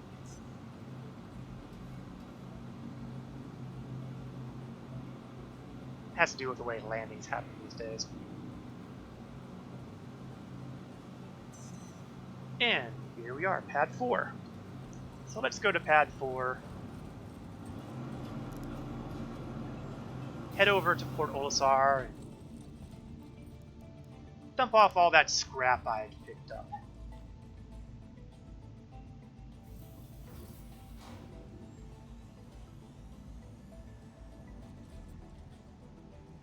It's actually pretty close by. The elevator is better than Everest Harbor, which, you know, has the elevator level about 3 kilometers away from your ship. It's a good reason to be appreciative of the R&R stations. Into the back. Look at those glorious heaps of containers filled with scrap metal. Now, once upon a time, I could be pretty sure that if I sold them there, Olisar would take all of it. But things have changed in the last big patch, and I'm not sure if they'll take them all or not. Well, if they don't, Levski will.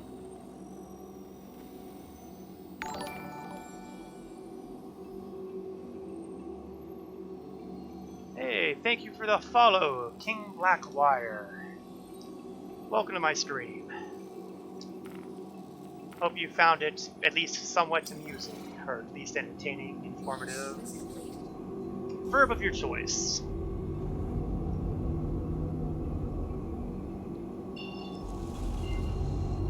I trust your day, afternoon, evening, depending on what part of the world you're at, has been well. Thank you. Please.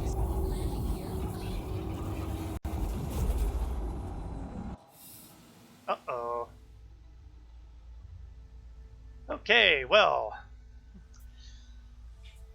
You may not be seeing, you haven't seen cargo or done cargo, so watching to learn and all that so far relaxing. Well, you know what? You may not actually get to see the cargo at the moment because one of the assorted bugs of Star Citizen has just struck. Somehow, I've managed to no longer be in my ship.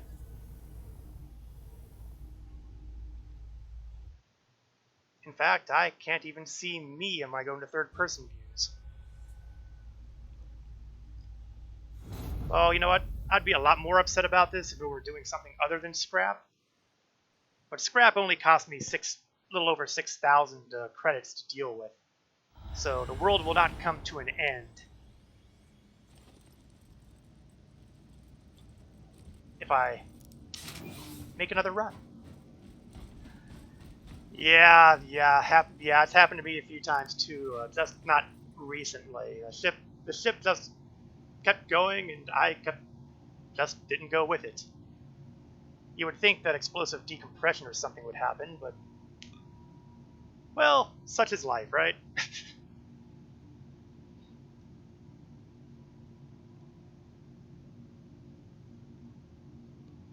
Now, at the various space stations, there's only really two things that they sell. They'll sell... I have a bad feeling about this because the elevator has not hit yet. And when elevators don't come promptly on an R&R station at the HAB unit, that usually means only one thing. A 30K error is coming. Let me see if there's anything in chat talking about that. No, nothing about that.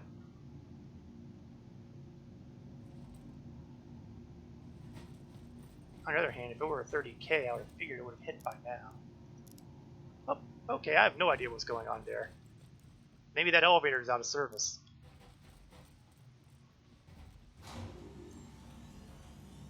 You know, that would be a bit of immersion right there. Having elevators just out of service at random intervals. It's a bit too much like real life. Yeah, indeed it does. Indeed it does. It usually means 30K, but it looks like it was something else this time. I'm not complaining, though.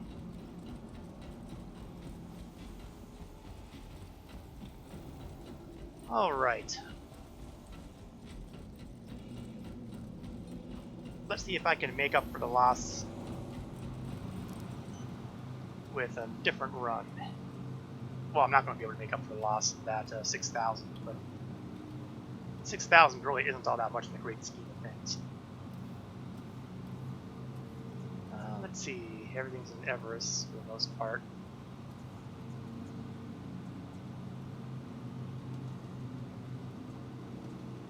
I'm going to grab the Mustang Alpha just to get me to Port Olisar.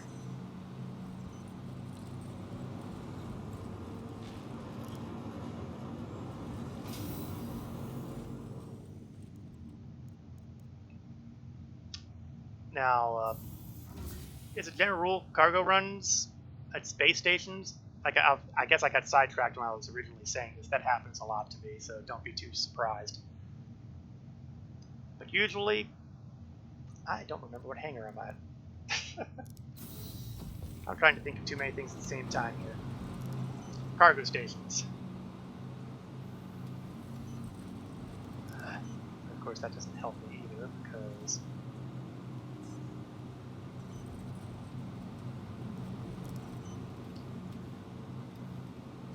they'll either have scrap or waste. Those are the only things you're going to find in the space stations as a general rule. And nobody that I know of actually picks up waste. I mean, I'm not 100% sure, but I'm 99% sure. So all that's doing is spending money and flushing it down the toilet. Scrap, on the other hand, is something that will be purchased at one of two locations that I'm aware of. Port Olisar and Levski over at the planetoid of Delamar. Now, if you have a large enough ship, like a Caterpillar or a Carrack, scrap runs are not incredibly horrible.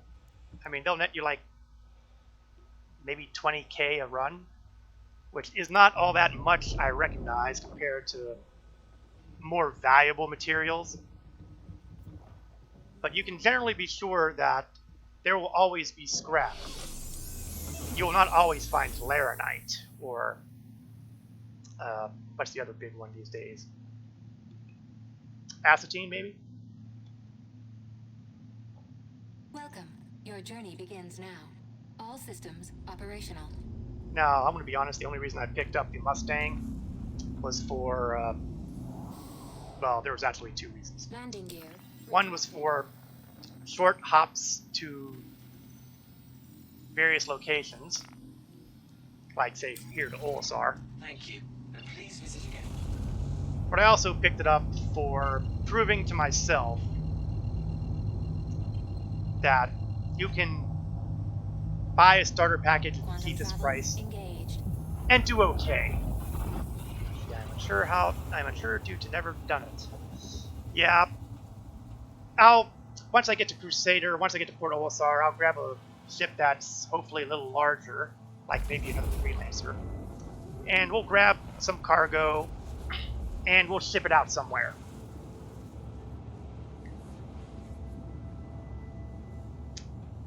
Possibly agricultural supplies. Medical supplies are usually pretty profitable, but they usually don't have a good supply of medical supplies. And additionally, the demand for medical supplies is never as high as you'd really like it to be. Agricultural supplies, I can at least sell it somewhere. Now, where to sell it is sometimes a little more dubious.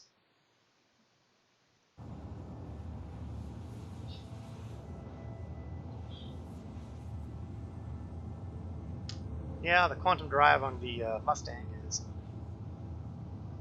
not anything to write home about, at least not as far as stock goes. If I cared enough to, I could upgrade the quantum drive on here for faster, but it would eat up more fuel. And given the size of the fuel tank on this thing, that may not be a great thing.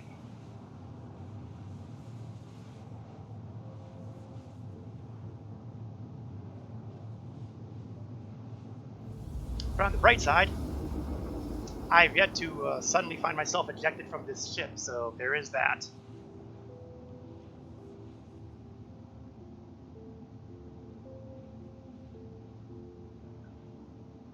Okay, closing in. 1.5 million kilometers to go. You know, numbers like that are a lot more intimidating when you think about it.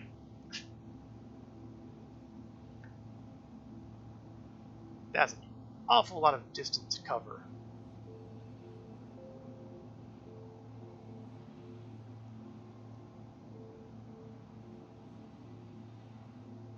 It kind of impresses me how you can do all this stuff in one solar system.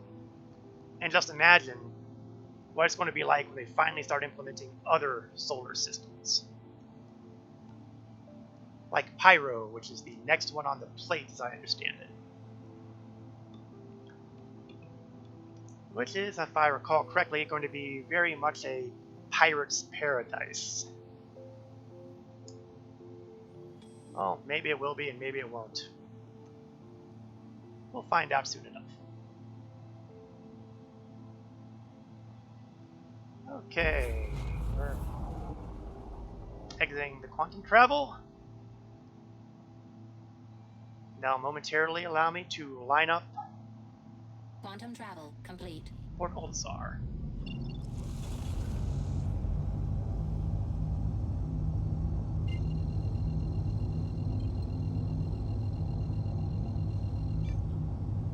That's why you upgrade your 600i to the max speed quantum. Yes, I did that kind of thing for my Carrack as well.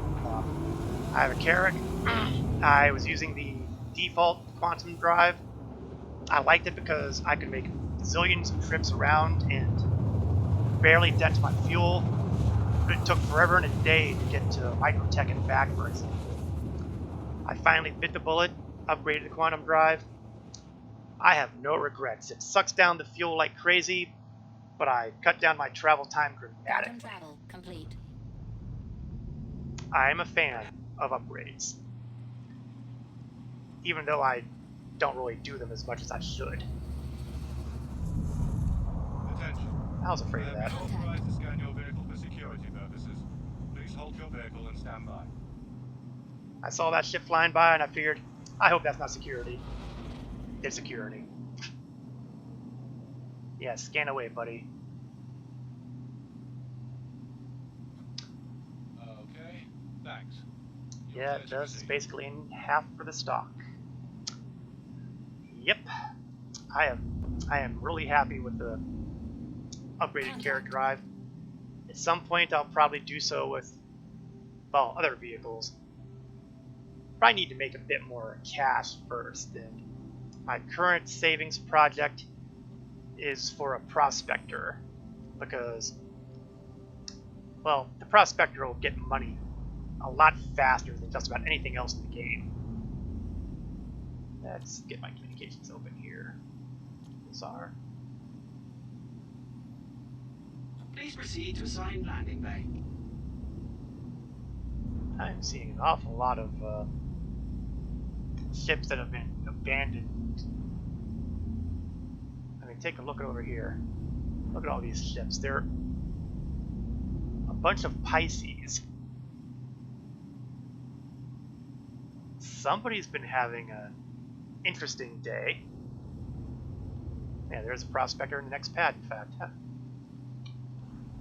Proximity alert. Front. Landing gear engaged. Automated landing engaged. Now, it'll take me an age and a half, I'm sure, to get to the point of affording the prospector, but I got time. Landing I am more than happy to complete. take that time. Landing complete. Have a pleasant stay. Engine systems disabled.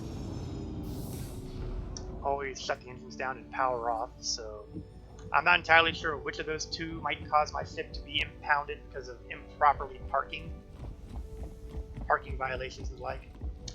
If you're thinking of getting the cat, well, you know, that's a pretty good thing to pick up, unless you have a Carrack already, because you can pretty much do in the Carrack what you can do with the cat. On the other hand, the cat is a lot cheaper, and it will certainly be good for cargo hauls.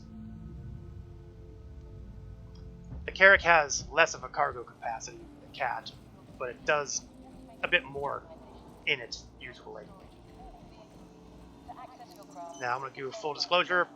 I don't have a cat because I have the Carrack, and it just seemed to me to be not really where I wanted to go.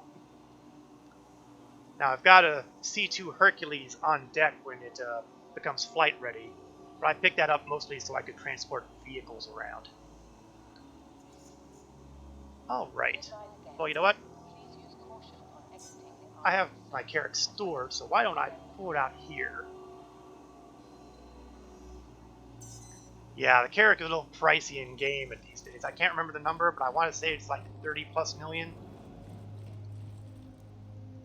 Now, if you're a crazy miner who can sell heaps of quantanium at a time, yeah, that might actually be workable.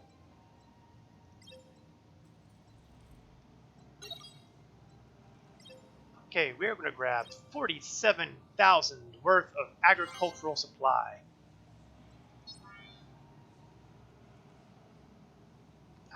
I'm sure I couldn't fill up the Carrack full of medical supplies, so that was just never going to happen.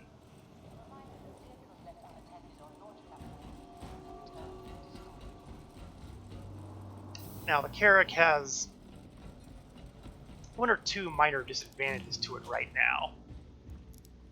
They're not usually problems, but thanks to certain bugs with the latest big patch, the elevators are, shall we say, not what they could be.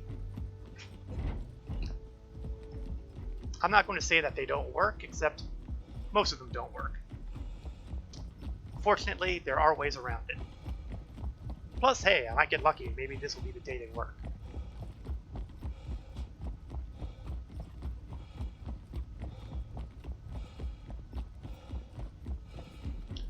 Now, the downside of picking up this much in the way of agricultural supply is I can't drop it off where I would ordinarily be inclined to drop it off.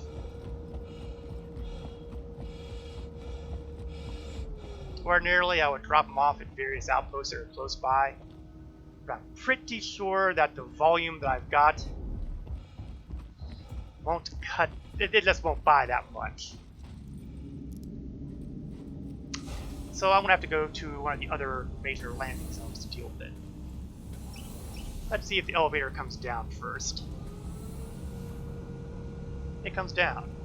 That's the good news. The bad news is if you'll look in here, there's nothing on the pad. Nothing I can enter here. I cannot use that elevator. And there's my heaps of boxes of... Uh-oh.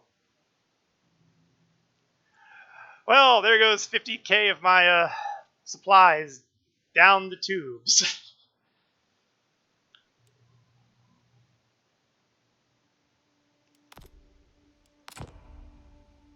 Yeah, oof indeed. If I'm really, really lucky, everything went to pot before anything horrible happened. Maybe I'll be lucky and I'll be able to retrieve the Carrack and the cargo will still be on board. I'm hoping.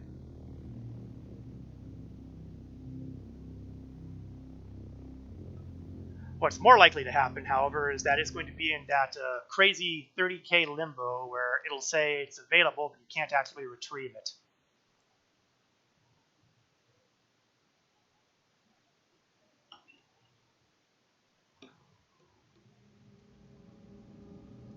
So, let the drama build. I mean, I can psychologically handle losing the 6,000k from that scrap run from the R&R station. But man, it just hurts a lot more to lose close to 50k due to a 30k. Literally before I could do anything. Well, that's a bad sign. It says unknown. I'm not optimistic. Still, miracles can happen. And it has.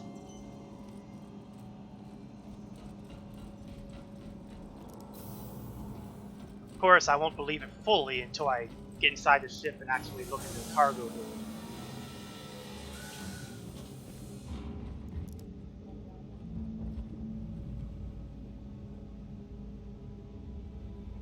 So, keep the fingers crossed.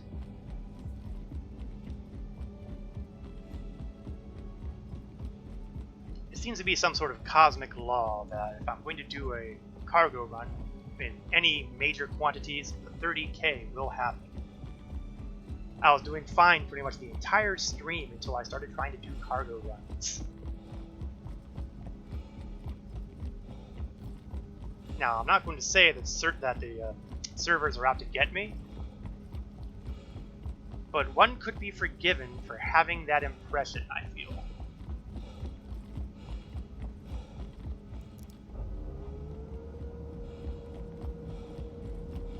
Honestly, I'm just amazed the Carrack actually was able to spawn at all. I've had 30Ks happen early on in that kind of thing, and turn out that it was put in some sort of hung status and I'd have to go to another station to claim it.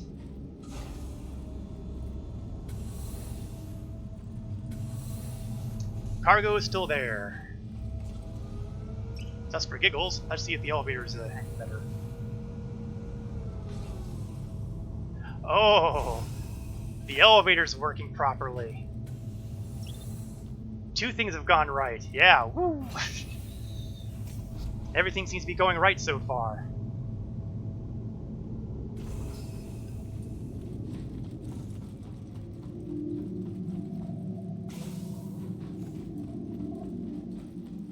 Hop in the old pilot seat.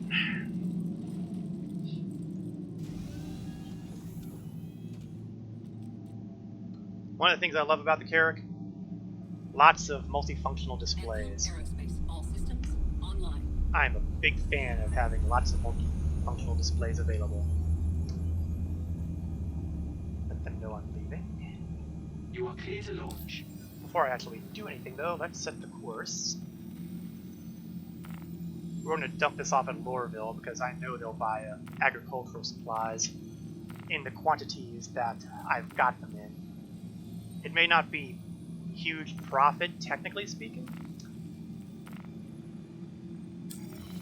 but it will be sufficient. Takeoff complete. Left landing here.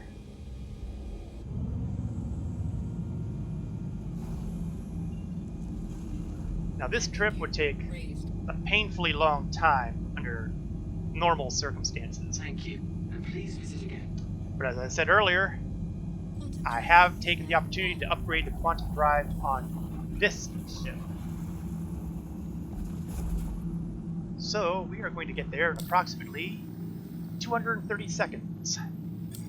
Ballpark.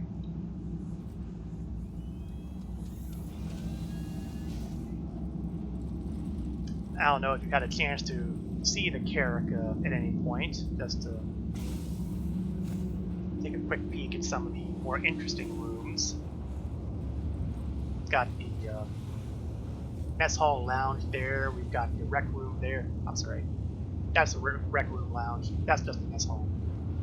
But most importantly, we have the medical bay. You go all the way back here, and use this panel to set as your preferred ICU.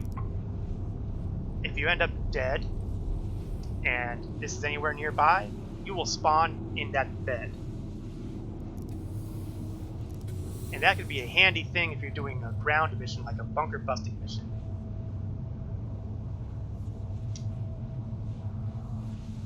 And we also have that ship because of that. Yes, yes indeed. However, I think that a more affordable option would be the Cutlass Black, which is a dedicated medical ship. And that has the same respawn capability. Ah! This elevator doesn't work. I better get out of here before it closes on me and I can't get out. Whew. Well, that was close. Okay, maybe we won't go upstairs to the tech deck after all. Oh, we can use this elevator. Yeah, Cutlass Red the ambulance. And it's from Drake Interplanetary, of all people. The people best known for making duct tape starships.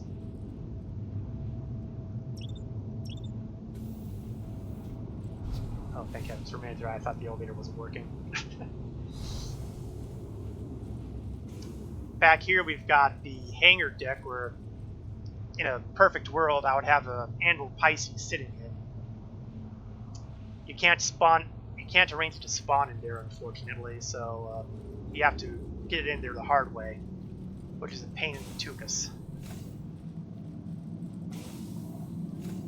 And upstairs we have the upper bridge. I believe this is where you would be able to activate one of the remote turrets. Yeah, I believe that's a top turret that's being upgraded there. I'm not sure what that one's for. And you've got a command center here that you can use to pilot the ship as well.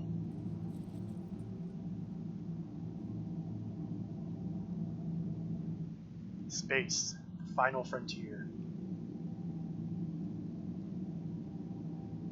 Sometimes I really like the way they do things with these things.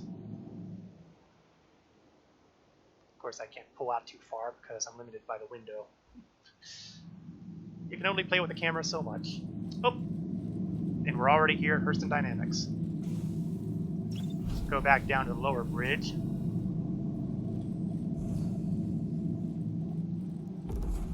I prefer doing the flying from the seat here because of all the MFDs. You can do it from the command station upstairs, but Flare online. you don't have as many displays to play with up there. Now, granted, I could swap them to wherever I want them to be, but this way it's just right there. As I think about the real ambulance ship in the game when it comes out, is going to be the Apollo ships. I'm pretty sure those are going to be the dedicated medical vessels. And theoretically, they're going to be probably the best medical vessels out there. You'll be able to do more stuff there. But of course, that's all in concept, and nobody really knows anything until medical play gets a little bit more complex than respawn in special areas or heal wounds.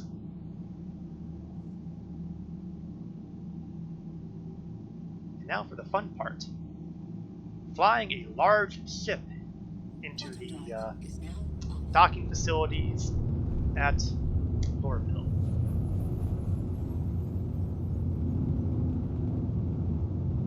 And given the new flight model, it's been a little more challenging.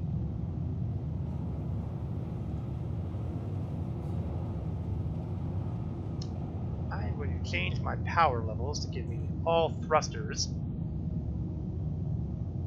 because you need every bit of help you can when you have potential wind, gravity, and the mass of the ship all working against you. And that's going to become really important when I call for landing, because of the landing splines that'll come out. And I'm almost guaranteed to, smack one edge or another against the hangar door. Nearing restricted area. I'm so glad my heads-up display was willing to tell me that.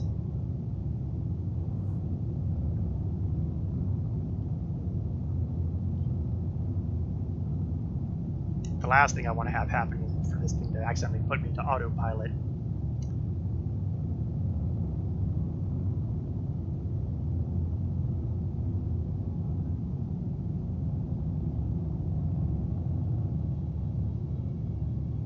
I should be seeing the communications from the TISA spaceport any time now. And there it is. Please give me a landing bay. Please proceed to assigned landing bay. And there is the landing splines.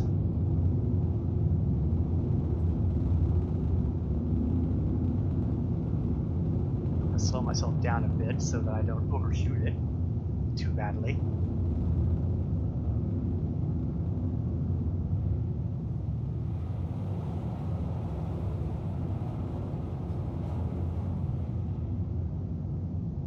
Yes, restricted area ahead. I'm glad they're here to tell me these things.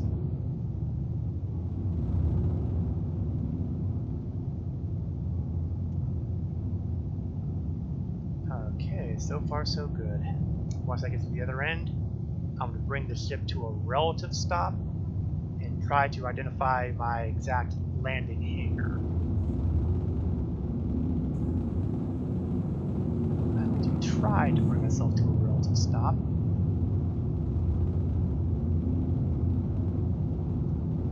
Okay. Let's put on the lights too. Oh, those are bright lights, aren't they?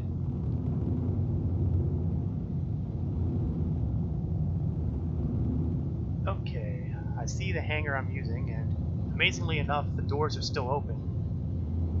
That's mildly terrifying because the doors have been rather fast to close lately. And that's a little bit of a nervous feeling, because the last thing you want is to have them close on your ship while you're landing. So this step is going to be very, very entertaining.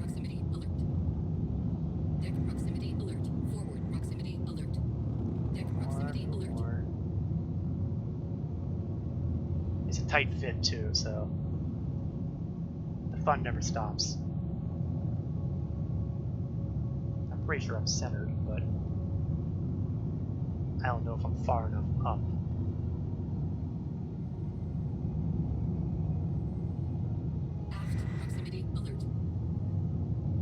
How about that? I think I made it perfectly in. That never happens.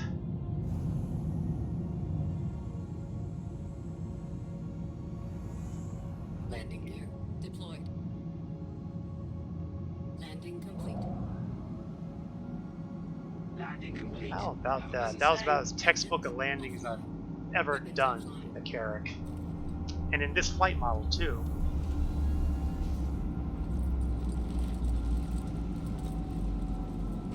So that is going to bring us to the final phase of the cargo run. Knowing where to sell. I have all these agricultural supplies, and there are various places where you can sell them. Usually, for the agricultural supplies, you can sell them at certain outposts. But I've got 450 plus standard cargo units worth of agricultural supplies, and no outpost is going to be buying that many.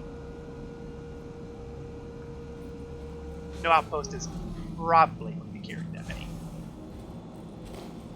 So it's better to try to sell them off at a location that will pick these things up in bulk quantities. And that means the major landing zones. And Lorville is certainly one of the big major landing zones.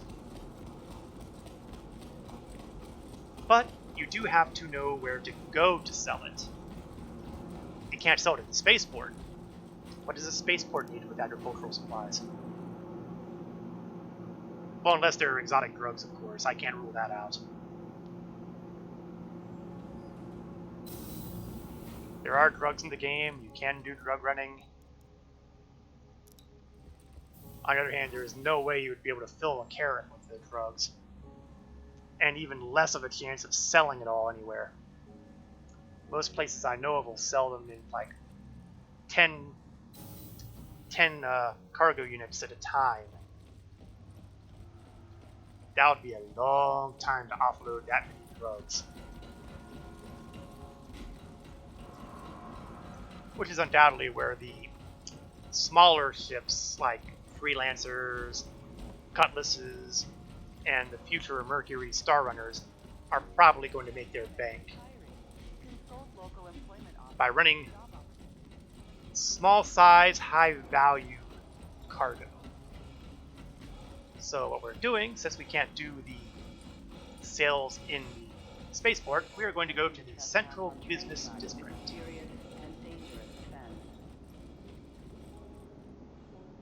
And wait for the train to come on time. Which looks like, if this is accurate, in another 15 seconds. Can't really complain. Real life trains would take like 5-10 minutes at a time. See trains here roughly every 30 seconds. Of course, it would be a lot more impressive if, you know, you actually had any passengers on the trains. And doesn't it just feel like a actual metro train somewhere? I mean, I'm sure there are cities that are, you know, perfectly clean and nice looking. But this is a really grungy looking train.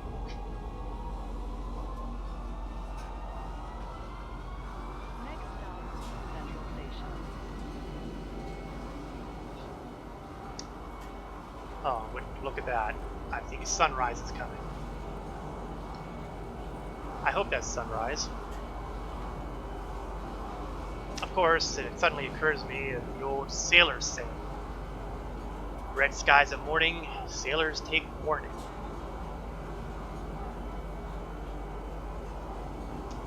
So maybe that would be more of a good thing if it were a sunset instead of a sunrise.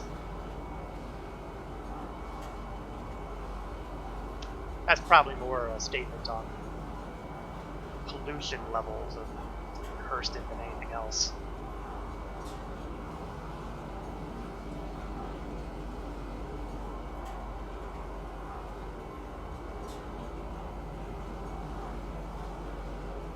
Yeah, the train ride to the Central Business District is kind of lengthy, but there are worse train rides in Lorville. The perimeter gates, for example. Usually you won't have to worry about going to a perimeter gate unless you have a box delivery there. And I'm not even sure if that's the thing anymore ever since they changed box deliveries.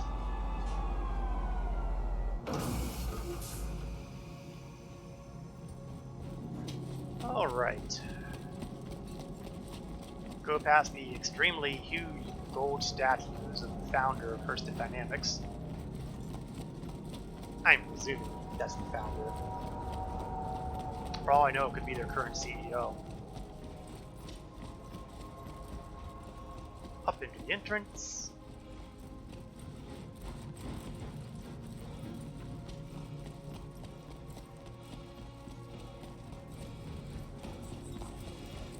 And go to the left here where it says transfers and entrance.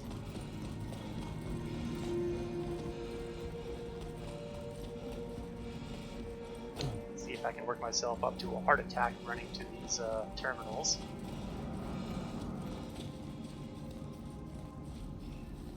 And go to the trade and shipping consoles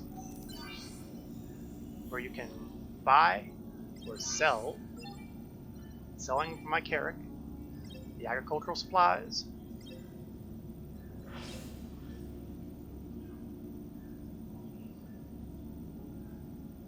let the order process, and the money appears like magic. And most of the major landing zones, if you're buying something, it's scrap again. The only places you're going to find, well, I can't really say all the landing zones because obviously I bought those agricultural supplies at Port Holisar. But if you're at, say, Arc Core at Area 18, here at Lorville, any of the orbiting space stations or the R&R stations, the only things they're going to have are scrap and waste.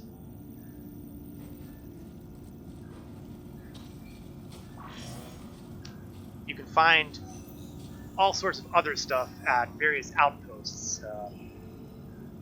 If you go to Ariel at HDMS Lapin, for example, you'll find that they sell the mineral laranite, which is arguably the most valuable cargo out there right now. The problem is that everybody knows it and there's a limited supply, so you really can't count on that filling a large vehicle like a Caterpillar. But sometimes you get lucky. Okay, we are definitely past the usual stop time that I do the stream for. It is currently 23 after 3 Eastern, and it feels like this is a good stopping point for the afternoon. Minor programming note, the stream for Star Citizen is going to be hopping back a day going forward. We're going to start running this on Saturday at 1 p.m. Sunday is going to be a little bit more tricky here because, and I blush to admit it, it's football season here in the States, and I enjoy watching the football games. Now that's of course presuming that they actually go through with the pandemic going on and all that, so we'll see. But it'll be simpler for all involved to move the stream for Star Citizen back to Saturdays at 1 o'clock p.m. Eastern to 3 p.m. Eastern. Again, the 3 p.m. is approximate. There are days like today where I will go over because I wanted to get something else done first. As usual, I also do streams on Wednesday evenings for Star Trek Online. Those run from 8 p.m. Eastern to 10 p.m. Eastern. Again, approximately. And I certainly hope you've enjoyed the stream today. I spent the first part of it, the larger part of it, doing ground missions and demonstrating the joys of multiple types of guns. And wrapped up with a couple of cargo runs, which have had their little challenges today. Thank you for joining me. Thank you for follows. I hope to see you again. This is Korath Landwalker, signing off.